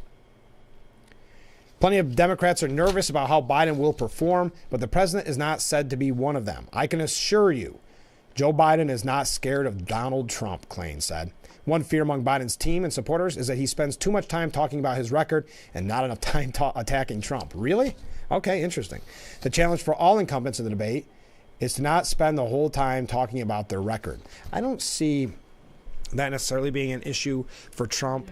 It is going to be interesting, though. Overall, it is going to be interesting with the background noise there. It is going to be very interesting with these rules, how it kind of ties Biden or ties Trump and his hands behind his back. So we're going to talk a little bit more about those rules, what CNN is saying as well. Hey, keep those waves coming in. Thank you. You see the comments on the bottom of your screen. So I'm going to take a short break, and then we will return with CNN and what they are planning to do with the tedious requirements to air the 2024 presidential debate. Okay, maybe the conversation is done. I don't have to take a break. Okay. CNN is forcing other television networks, get this is coming from the New York Post, and outlets to agree to a list of tedious requirements in exchange for the ability to air the first 2024 presidential debate. Despite becoming the first TV network in history to secure the exclusive rights to air a general election debate, CNN is opting to allow other networks the ability to simulcast the June 27th face-off between Biden and Trump. Interesting. The network, however, has cobbled together a rather finicky list of conditions for what the other networks must do. Outlets like Fox News and MSNBC are allowed to broadcast this debate in exchange for the right to the debate feed. This is what they have to agree to. Among the requirements is that all networks must display CNN's on-screen logo throughout the whole simulcast. Well, keep those comments coming in. Thank you. Other networks can flaunt their own graphics during the debate, which will be moderated by Jake Tapper and Dana Bash, but the cable network's logo must be clearly visible during the whole event. CNN is policing other outlets' language about the debate, requiring them to refer to the June showdown as the CNN presidential debate. Oh, they're getting a little cocky. Any on-air promotions or ads for the telecast must refer to it as CNN presidential debate simulcast, while program guides and TV listings must call the event simulcast CNN presidential debate. In another presidential debate first, the cable network will include a pair of commercial breaks during the 90-minute event, each, get this, 3.5 minutes long. And this is important to notice as well, because they cannot meet with the president and the former president cannot meet with their with their staff to see how things are going. I guess they just stand there. Other outlets running the simulcast can opt to use their own commercials instead of those sold by CNN, but have their own anchors or commentators opine during the break or at any point during the event is verboten. So they're not allowed to talk during the debate. They're not allowed to, I guess, criticize or really just have an opinion on the debate until it is over. Network executives told The Times they are pushing back on the requirements, and some may opt not to air promos for the simulcast if they have to utter CNN's name every time. The struggling cable news network has been plagued in recent years by rotating executives, budget cuts, and plummeting ratings. So that's, again, this is how they know they're going to actually have people watching, because normally CNN does not. They have went so far left, which I'm going to show you examples of that. They got very lucky, and I know a lot of people, even Trump supporters, have been critical that Trump agreed to this, to do this on CNN. It will be interesting to see what networks opt out of showing it and what play along with CNN's really obnoxious rules. Now, the first presidential debate between the same two candidates in 2020 brought in 73 million viewers. And CNN is likely looking to capitalize on the event and beef up its brand, including displaying its red logo behind the debate stage instead of the Constitution, as has been the tradition. CNN told the outlet that the requirements are being requested in exchange for the network covering all of the debate's production costs. CNN is unilaterally producing this debate, and that requires transparency with viewers and substantial investment of resources. How many resources could be in it? Okay. And another thing you may not have been aware of, this is just the kind of information you get on Frankly Speaking and not very many other places. UFOs have become an issue in the elections. Questions about UFOs could come up during the debate. Now, I know I've posed this question to you before. I'm not even sounding conspiratorial. A lot of people think that there could be an opportunity where Biden is maybe given some of the questions. I don't think that's the case, but I think he knows, or his people know, what maybe 10 to 15 most likely asked questions are going to be. You know January 6th is going to come up. You know convicted felon most likely is going to come up. Abortion is going to be a major issue. Again, the moderators and the questions coming from CNN will not be in Trump's favor. Keep that in mind. But will UFOs come up? That's the big question. The next president of the United States should be asked if he will release UFO-related documents. That's what a new Paradigm Institute release says. A once taboo subject that essentially forced whistleblowers like Bob Lazar into exile is the topic of a social media campaign applying heat to debate moderators to question each 2024 candidate about his willingness to declassify the files. Quote, the next president of the United States will make critical decisions about UAP disclosure and government transparency. Why do they always have to change everything? Why can't it just still be UFO? It's so obnoxious. It's time for all presidential candidates, Joe Biden, Robert F. Kennedy Jr., and Donald Trump, to commit to UFOs, UAP disclosure, and transparency. Regardless of political affiliation, the time has come to inject UAP into the political discourse of our elections. That is unidentified anomalous phenomenon. Yeah, you can't say UFO anymore. You've got to say unidentified anomalous phenomenon. They ruin everything. Washington ruins everything.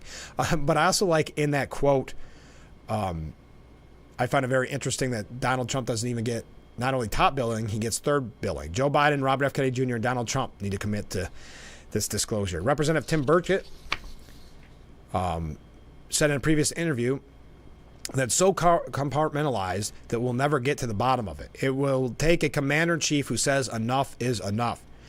Candidates for president should have asked whether they will commit to UAP disclosure and government transparency, adding that the June 27th debate would be the perfect forum for the public to learn where the candidates stand. Now, in the past, didn't Trump say, first of all, if someone asked me just out of the blue, will you commit to UAP disclosure? I don't know if my mind would instantly go, oh, is that the new way that they say UFO? I think that question could be a gotcha question to the candidates not being familiar with that new term UAP. But didn't, in the past, Trump say he was going to release them? Wasn't there that kind of on-running joke at the rallies? Governor Chris Christie said, I get the UFO questions? Come on, man. He said during a debate before joking with the moderator. The job of the president of the United States is to level with the American people about everything. Okay. Anyway, will that question come up? I bet you weren't expecting that topic. We've had a couple weird topics. If you missed us in the 7 o'clock hour, or in the 6 o'clock hour, we had the fun with Chuck Schumer, who wanted to relate to you and I by showing he's just one of us, as he grilled yesterday for Father's Day, and the picture that he shared shows that he puts cheese on a raw burger. And that's how he relates to all of us. So we've had some wacky stories this morning, but we're going to talk more about the campaigns. Yesterday, Joe Biden raising, or Saturday or Sunday, raising $30 million, that A-list, star-studded fundraiser. Also, probably, if we have maybe a couple other things here about the debate, but I think we're going to move on from the debate. I would love to hear your opinion. What do you think of the rules set forth by CNN and the Biden campaign in regards to the debate? As you can imagine, I see a scenario where Trump is cut off, where Biden is given a lot more free reign, a little more room to grow. Sounds like they are practicing. They are ready. Biden will be prepared. Even if you hear a line that sounds like a joke out of nowhere, that will have been practiced a million times. Nothing is going to be spur of the moment, ad-libbed. Everything will be planned. Everything will be picked. And I've also got, as mentioned, I know I keep saying it, just prepare, because the bar has been set so low that the media will tell you, no matter what, even if you don't watch the debate, the media will tell you that Biden won, had probably the best performance of his life. We've already seen the articles, can he do it like he did at the State of the Union, which I think is overhyped as well. So there you go. That's what we got to cover this morning. I would love to hear your opinion, and thank you for all the waves, and thank you for all the comments. Let's take a short break.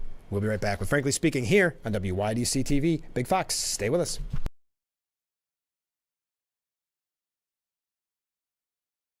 When accidents happen, you want your repair done right. Bring it to Nappies, or if undrivable, have it towed right to us. It's your choice where to take your vehicle. Nappies has a state-of-the-art paint booth and a new and improved repair shop. Let our friendly staff of specialists help you through the process and get it done right the first time. Commit to Nappies, family-owned for 3 generations. Voted #1 auto body repair shop 17 times in the Twin Tiers.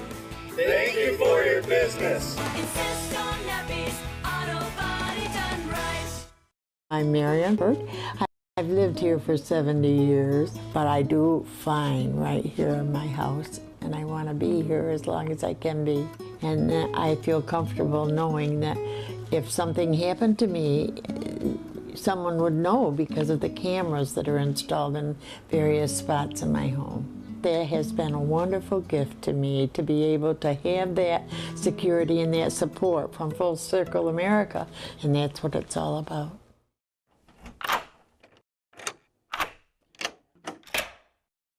I'm Jonathan Lawson. If you're 50 to 85, please listen closely. The lock I want to talk to you about isn't the one on your door. It's a rate lock for your life insurance that guarantees that once you're insured, your rate can never go up at any time for any reason. Many policies you see don't have one, but you can get a lifetime rate lock from Colonial Penn. This plan was designed for people on a fixed income with coverage options that start at $9.95 a month. That's less than 35 cents a day.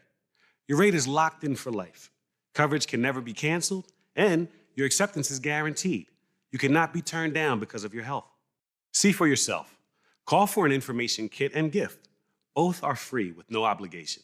Call 1-800-781-9990 for your free information and your free gift. That's 1-800-781-9990. 1-800-781-9990. Call now.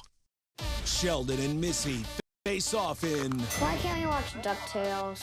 Because we don't learn anything. Book Smarts versus Street Smarts. Is it working? Are you feeling motivated? Very. It's the battle of twins. Life is so confusing. I always hoped it would be easier for me when I grew up. It's gonna be all right. You were faking. Bazinga.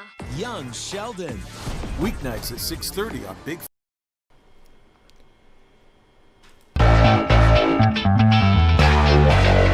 And we are back, broadcasting live from the Hesselson studio here on Market Street in Corning. Thank you for joining us. Here's a comment from a viewer, and a very good point. They will try to keep Trump's mic off as much as possible, even silencing him when he says things that CNN wants censored from the people.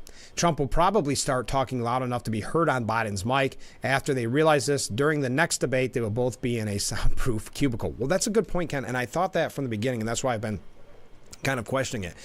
I don't like the mic idea, but unless they have a really, really impressive microphone, I don't see a scenario where if he talks loud enough, it doesn't bleed through what Biden has to say. And keep in mind, even if the mic's off and he's still making his point at Biden, it could still throw Biden off of his game, as we talked about in the 2020 debate, where Biden says, would you shut up, man? Listen, I'm not going to say the debate's not going to be interesting. I think the rules do damper some of the fun. I guess I'm not quite as excited because I already know the media hype and what it's going to look like after the fact that no matter what, Biden will win this debate. We can plan on that already. If he does do really well and it kind of turns his campaign around, I definitely see the second debate being canceled, because as of right now, they've only agreed to 2 debates. One, of course, June 27th being the earliest in presidential history, which did show a weakness from Biden, being the incumbent president. Demanding or asking for that debate definitely showed a weakness. We talked about that with former Congressman Joe Sempolinski the other week. It was not a good look for the president, but Trump has agreed, jumped through a lot of hoops, and I guess at the end they will see what it all looks like. I'm not overly excited about it, though. Now, a quarter of Americans hold unfavorable views of both President Biden and President Trump. The highest share of double haters at this stage in any of the last 10 elections. This is coming from Pew Research, so take it with a grain of salt. And the article, even more of a grain of salt, coming from Axios. The closely watched bloc has nearly doubled in size since 2020, making this fall's Trump versus Biden rematch the most dreaded election in modern political history. Top strategists say the race is likely to be decided by 6% of voters in 6 swing states. Many of them will hold their nose and pick a candidate they dislike in November. Robert F. Kennedy Jr. claims to be on the ballot in several of those states, offering a third-party option that both the Biden and Trump campaigns are scrambling to neutralize. Whichever candidate can mobilize more double haters to back them in November could have a decisive advantage in the Electoral College. Do we have any double haters out there who don't like either candidate? Now, Trump has made inroads with Republican critics in recent weeks, using a visit to Capitol Hill and a handshake with Mitch McConnell to showcase the GOP unity. Former UN Ambassador Nikki Haley, whose primary voters represent a huge cross-section of Trump-Biden skeptics, finally endorsed Trump last month. Boy, they turned on her after that, too, didn't they? A steady drumbeat of wealthy GOP donors who condemned Trump after January 6th are once again getting out their checkbooks, unable to stomach a second Biden term. The double haters. Bottom line, between 1988 and 2012, at least one of the major party nominees had a favorability rating over 50%. Both Trump and Biden will be lucky to draw much higher than 40% by the time they're nominated this summer. So, obviously, the debate has a lot more impact than maybe in the past. We know that low favorability, underwater favorability for the Biden White House. Now, that doesn't stop him from being very popular among the elites, the Hollywood actors that can relate so much to you and I. White House residents and Hollywood megastars shared the stage inside Los Angeles' Peacock Theater on Saturday. Okay, it was Saturday. For a record-setting fundraising haul, netting more than $30 million for the one-night-only event. But even with all that cash and the glamour of A-list headliners, George Clooney, Julia Roberts, and Jimmy Kimmel, who moderated the 40-minute chat, the shadow of Biden's Republican opponent, Donald Trump, loomed large. During the conversation, the trio took turns ripping Trump's questionable track record, his history of lying to the American people, a freshly stamped criminal record with 34 felonies, and a recent threat of bloodshed and retribution should he come out victorious. Wow, this is coming from the Hollywood Reporter, if you want to see what bias looks like firsthand. Biden said, "I could have done nothing and done better than him. We're trying to give ordinary people a chance, just a chance." You could have done nothing. Yeah, you should have done nothing. You should have kept Trump's policies in there, and it would have been a lot better off. We would have been better off financially. Obviously, when it comes to peace throughout the world, would have been a lot better off. And then Obama, because it's a little iffy right now what Biden can say and can't say about the felony convictions. So Obama took that one and ran with it. I'm not going to go through it. But they got what they wanted, of course, with that guilty verdict, that they can say he's a convicted felon. And that, boy, how can you vote for anybody that has a felony conviction? The other spectacle of the nominee of one of the two major parties is sitting in court and being convicted by a jury of his peers on 34 counts. You have his foundation. It's not allowed to operate because it was engaging in monkey business and not actually philanthropic. Yada, yada, yada. So does this, and I asked this question before, Does this persuade you when you have the Hollywood celebrities, the actors, the actresses, Jimmy Kimmel, I guess, I don't know, is he a big star, being a part of this? Obama, of course, that makes sense, but being a part of this, does this help with his image? To me, it hurts. You know, it's kind of like Hillary Clinton and the basket of deplorables idea, that they have such a low opinion of you, and it's all about the elitists, the A-listers that they want around them. But it also shows to me that he does not have, obviously, the star power that Trump has, meaning that Trump can pack in a rally like he did in New Jersey, bluest of blue New Jersey, like he did in New York City and Brooklyn. Was it Brooklyn? Bronx. You add all these things together, and Trump can pack them in. Biden needs to have Obama come and help. He needs to have Hollywood celebrities help. In addition to Biden, Obama, Kimmel, Roberts, and Clooney, the program also featured remarks from First Lady Jill Biden, longtime Democrat supporter Barbara Streisand, Jason Bateman, and Catherine Hahn. I'm not sure who all of those people are. I'm not going to give you the jokes and the comments that Jimmy Kimmel made. But $30 million. As guests flowed out the venue, THR polled several attendees for their reaction. There was a lot of enthusiasm for the showing, particularly with the starry guest list. One sidewalk source said the scene already had them looking ahead to CNN's first presidential debate of the cycle. I can't wait to see what fireworks happen then, anonymous guest said. Now, Joe Biden did appear, and this seems to be happening more and more. Joe Biden appeared to freeze while on stage during the star-studded fundraiser. Everything's star-studded. Again, I don't think that plays... It is helpful. But it wasn't for Hillary, but maybe it will be for Biden. Biden and Obama attended the Los Angeles fundraiser along with celebrities such as George Clooney, Julia Roberts, Jimmy Kimmel, Jack Black, Jason Bateman, etc., etc.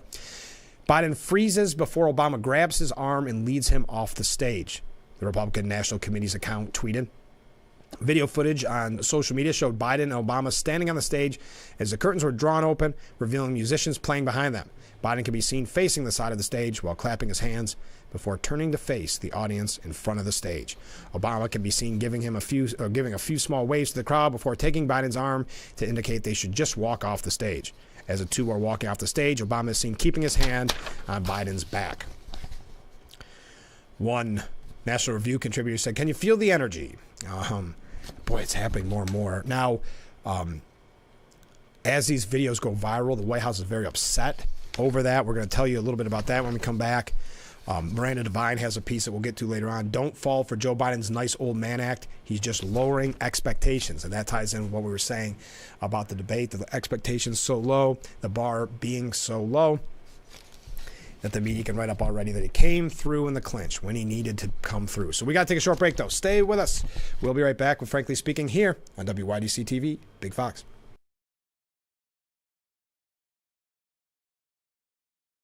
Tending the land you love is a lot easier when you share the heavy lifting. Team up with Polaris Ranger, your hard-working partner for backyards, the backwoods, farms, and ranches.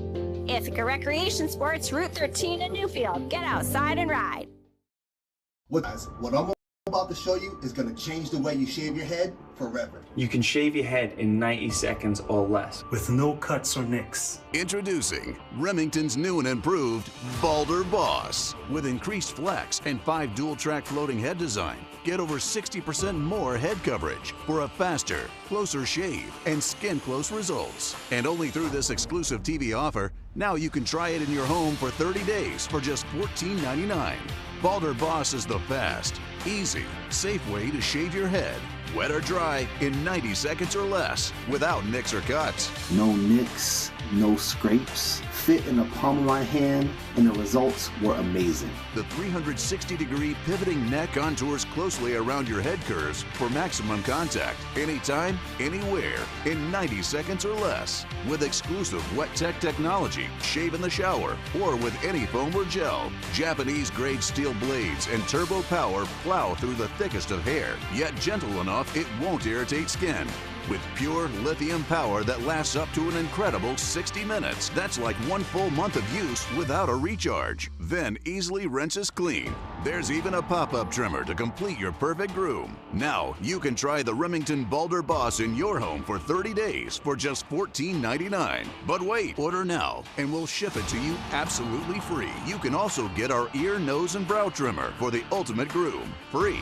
Just pay separate processing and handling. Every Balder Boss comes with a 5-year limited warranty where durability is guaranteed. Plus, a 100% satisfaction guarantee. If you don't absolutely love it, send it back, but keep the trimmer as our gift just for trying. I got a clean, nice, smooth shave in under 90 seconds. No nicks, no cuts. So order now.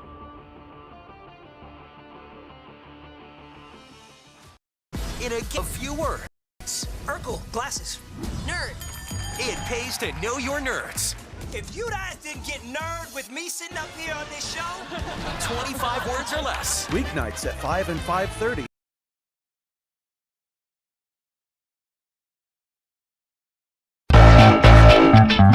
That's a little loud. Welcome back to Frankly Speaking here on WYDC TV.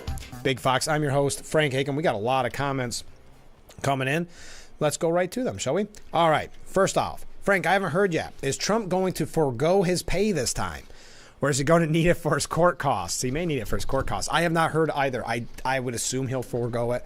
That was he had such a positive reaction to that when he did it the last time. I mean, the media didn't tell you about it, where it would go, but I would imagine he'll forego it. Next up, with Hollywood in the hip pocket, I imagine the special effects team can work wonders. So yeah, maybe. And finally, apparently these rich celebrities aren't very smart to donate to Biden, we'll say. And always remember they are sociopathic, narcissistic liars. I really don't think it benefits him. I mean, it does financially in the short term. But I think it's in the long term, it's like we've talked about with the rallies. Originally, the media showed the rallies of Trump because they thought, wow, this is such a circus. It's such a joke. They were laughing at him. And they didn't realize his message was resonating with the forgotten men and women, as he called them, of America. And I think the same thing happens here where they see, okay, Trump packs in a rally with just a common everyday man and woman out there, where Biden needs to have celebrities who really promote him and really become the reason someone goes to the event. But I mentioned that the White House is getting rattled by videos that are going viral that are showing Biden's alleged cognitive decline. The report from the Daily Beast attempted to debunk a series of clips that appeared to show the president experiencing cognitive decline, saying that they were either misrepresented or deceptively edited. So that'll be the new point. That's one of the reasons, remember, why they said they couldn't release her audio tape, because it could be manipulated. The outlet did not address the fact that the president has exhibited public gaffes and memory lapses for several months now. This is from the report. In a statement to the Daily Beast, the White House fumed at the so-called cheap fake, which it contends is a sign of failing journalistic ethics, if there ever was any, and a number of conservative publications. The practice of deceptively editing and circulating clips of political opponents is increasingly being used in recent weeks by Republican lawmakers and conservative publications, especially to highlight problems related to Biden's age. Now, we've seen him freeze, like I mentioned earlier, at the Hollywood fundraiser. Even with the examples in mind, the Daily Beast nor the White House could address the numerous times when Biden seemed slightly confused or outright made false statements that had no bearing in reality, such as when the president claimed that he was vice president during the pandemic, or the mere fact that special counsel Robert Hur said in a report that Biden had difficulty remembering when his son Beau died. White House Senior Deputy Press Secretary Andrew Bates said right-leaning media outlets reporting on Biden's apparent issues have jettisoned ethical standards. Fresh off being fact-checked by at least 6 mainstream outlets for lying about President Biden with cheap fakes, Rupert Murdoch's sad little super PAC, the New York Post, is back to disrespecting its readers and itself once again. Their ethical standards could do with a little unfreezing. By pretending the president taking in an applauding crowd for a few seconds is somehow wrong, all they are really admitting, once again, is that they can't take on the leadership that's fueling the strongest economic growth in the world, bringing violent crime to a 50-year low. Did you know all this? And restoring manufacturing jobs from overseas and strengthening our alliances. So are we strengthening our alliances? Is any of that accurate in your mind? Again, I know they tell you to believe what they say, not what you see. Do you believe we have a strong economy right now? The crime is at a 50-year low. that we're restoring manufacturing jobs from overseas and strengthening our alliances. Israel may have a little different opinion on that. And hours before that fundraiser, Dr. Jill Biden tried to fend off some of the aging concerns that people are having with Biden, because you've seen it. I mean, we've seen it the full 3.5 years, but it does seem to have sped up the last few months. Mere hours after the First Lady's event, Biden undercut her message with his third viral moment in a week, appearing to freeze up at a celebrity-led Los Angeles fundraiser. Jill said to the Seniors for Biden-Harris group, "This Nana is proud to stand here with all of you to get to work to re-elect Joe Biden and Kamala Harris." Now, how many of you are a Nana? I'm assuming that means grandma. Of how many children, Dr. Jill? On the issues, Biden focused on Social Security and Medicare in their brief address.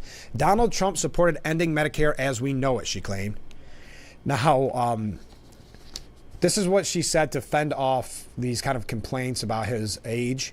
"Joe and the other guy are essentially the same age, so let's not be fooled.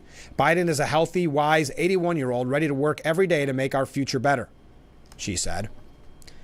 Not mentioning the times when he's freezing up. The big question is whether the president can beat the aging concerns, as only about 30% of registered voters believe he has the mental and cognitive health to serve.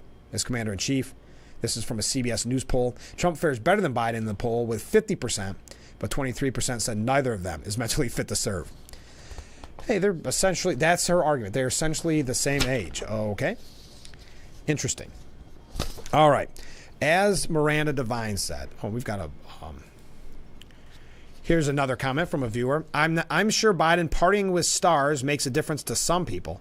I've never understood why people hold Hollywood personalities in such high esteem and as such smart people. They don't write the material, set up the stage, pay for the production, film the work, edit the film, or market it.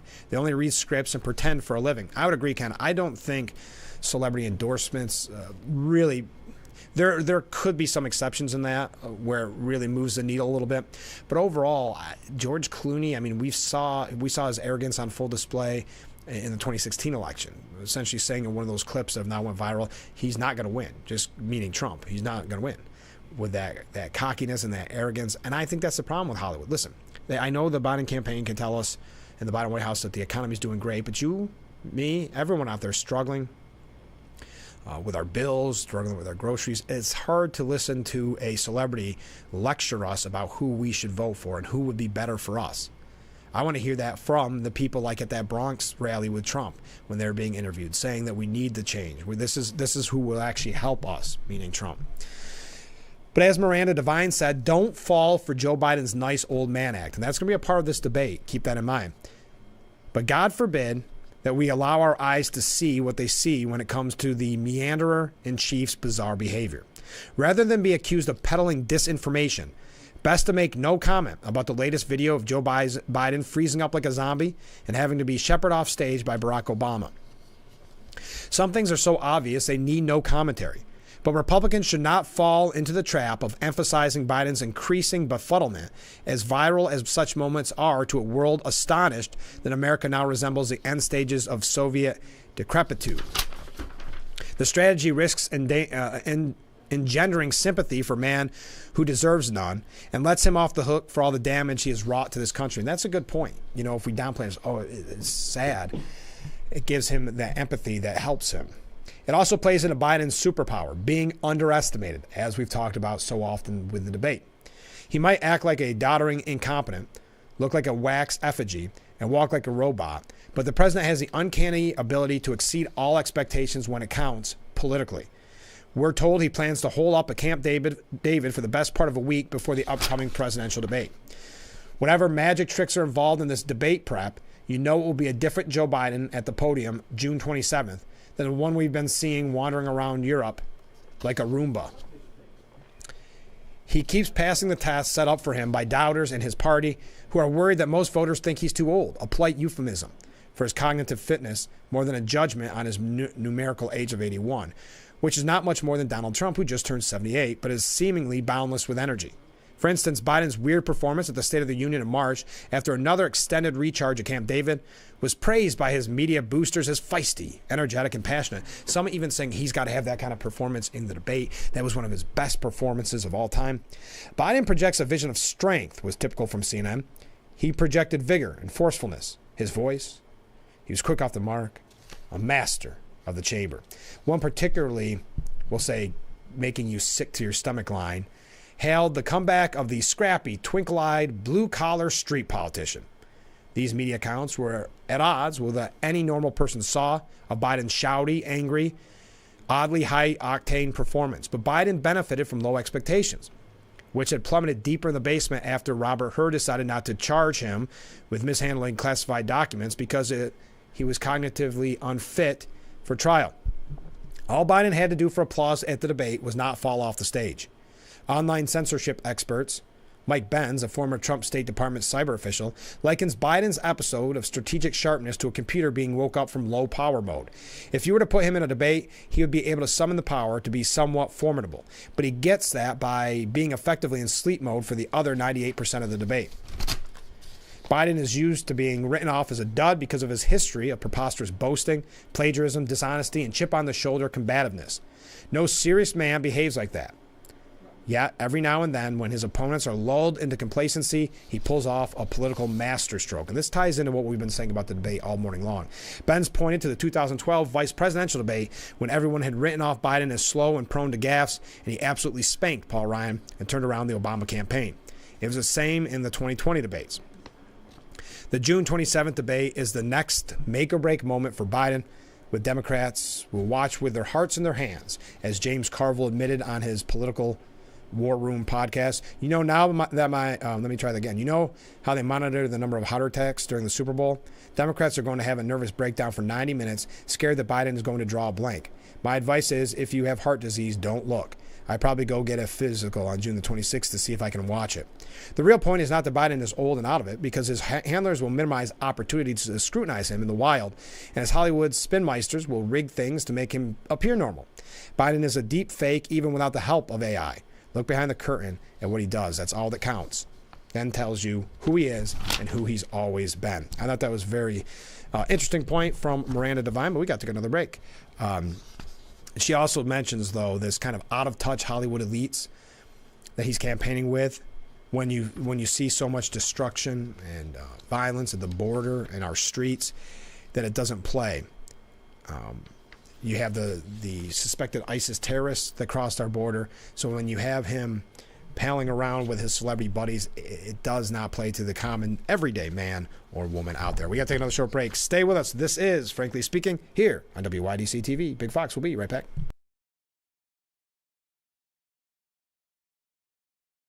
Our water's better tasting. It's better for the planet. That's great, sir. Can I take your order? Oh, number 3. At Culligan, we get that most people don't think about water like we do, and that's okay. You see, when we install our drinking water and softening systems, we're thinking about filtering contaminants and the minerals that make water hard. So you can just think about softer, cleaner, better tasting water. At Culligan, we think about your water, so you don't have to. Call today to schedule your free water test.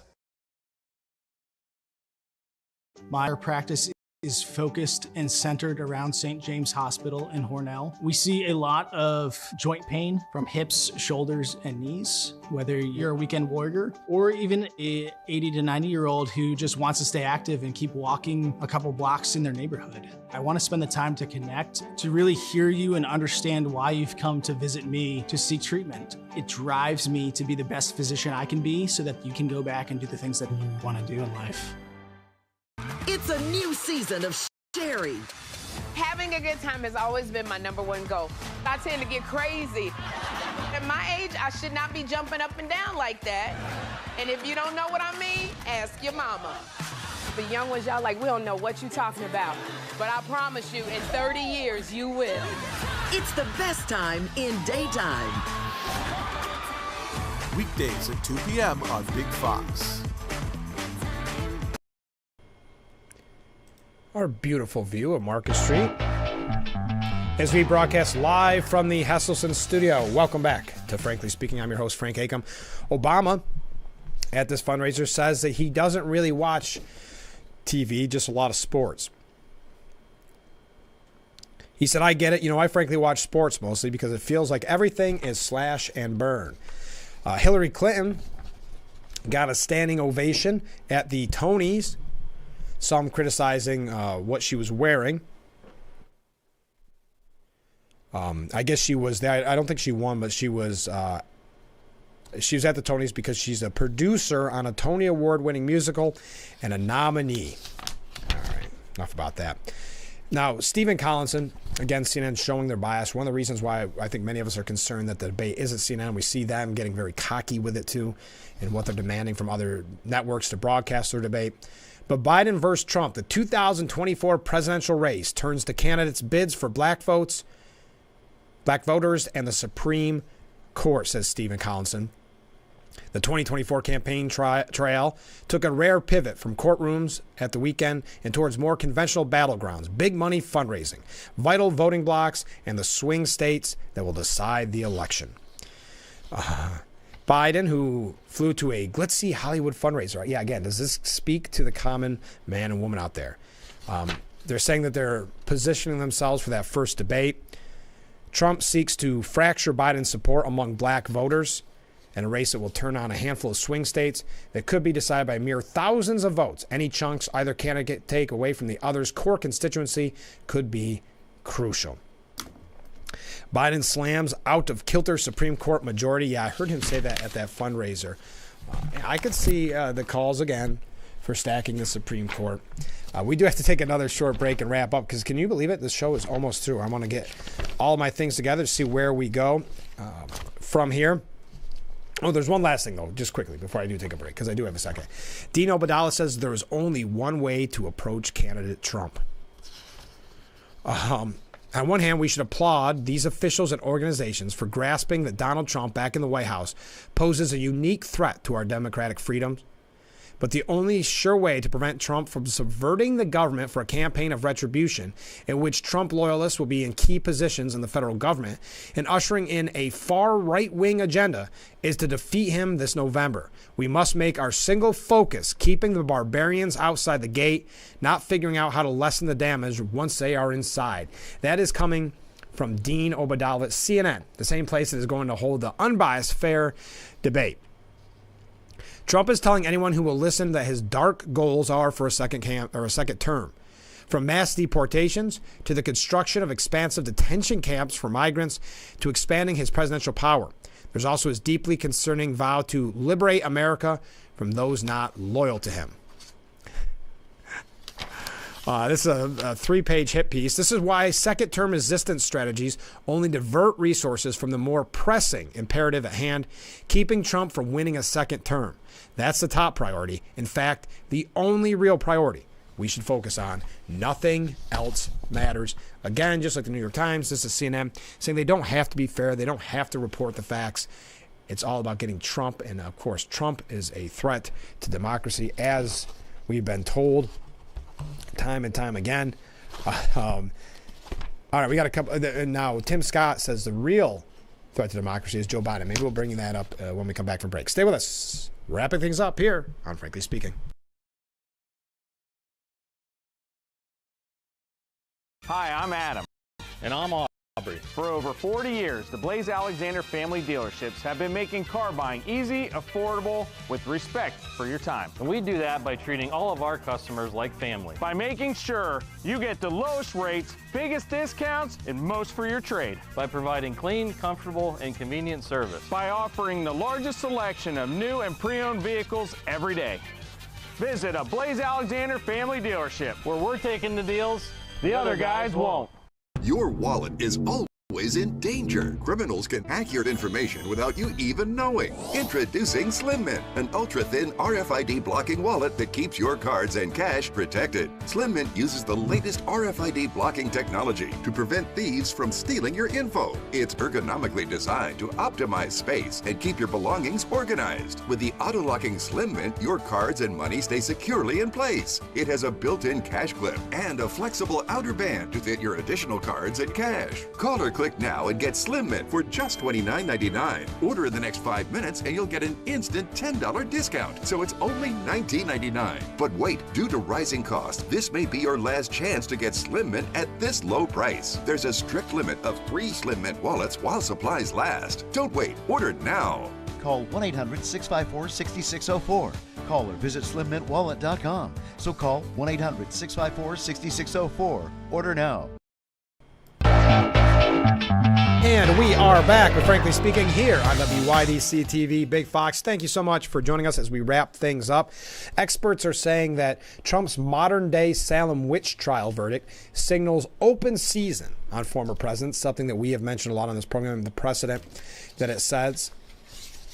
As it says here at the end of the piece at Fox News, Trump's foes can cheer all they want, but the short-term political gain Bragg and those who support him may reap from this flawed and unorthodox prosecution will potentially be dwarfed by the long-term damage to stability of the office of the president. Trump is encouraging voters to write no tax on tips on restaurant receipts. The former president has vowed to make tips tax exempt to help service and hospitality workers, and is encouraging customers to write on receipts, vote for Trump, no tax on tips. So keep that in mind.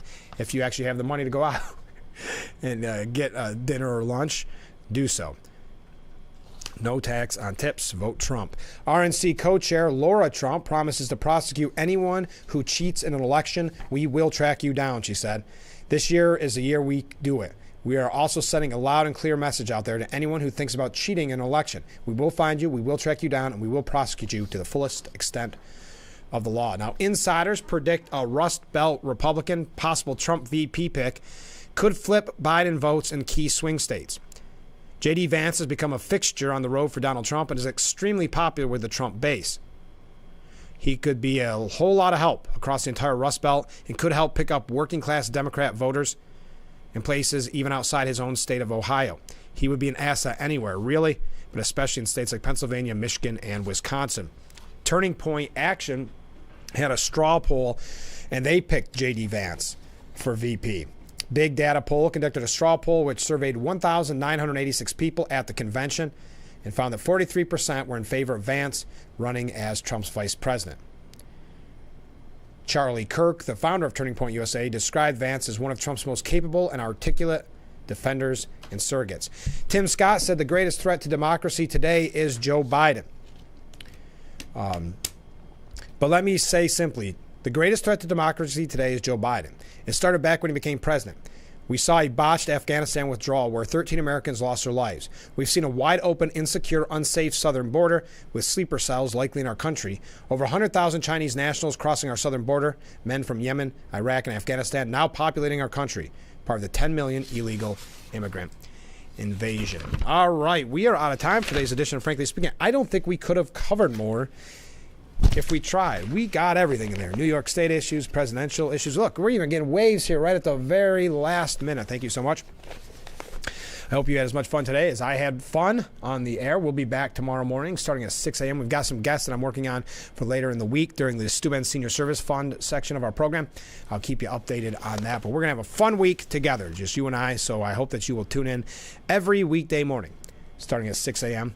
for Frankly Speaking. And as always, you see the number on the bottom of your screen. You can text or send a message, leave a voicemail at any time to that number. It's 24/7. So if there's something I missed, you have any questions, comments, concerns, or criticisms, please reach out to 607-358-3131, and we will see you. I've got just a second here. Can you tell I'm trying to kill the last 10 seconds before we wrap up today's edition? Thank you to everybody who joined us. I hope you had a nice weekend, and we will be back tomorrow morning starting at 6 a.m. with Frankly Speaking, only on WYDC TV, Big Fox. I look forward to it already.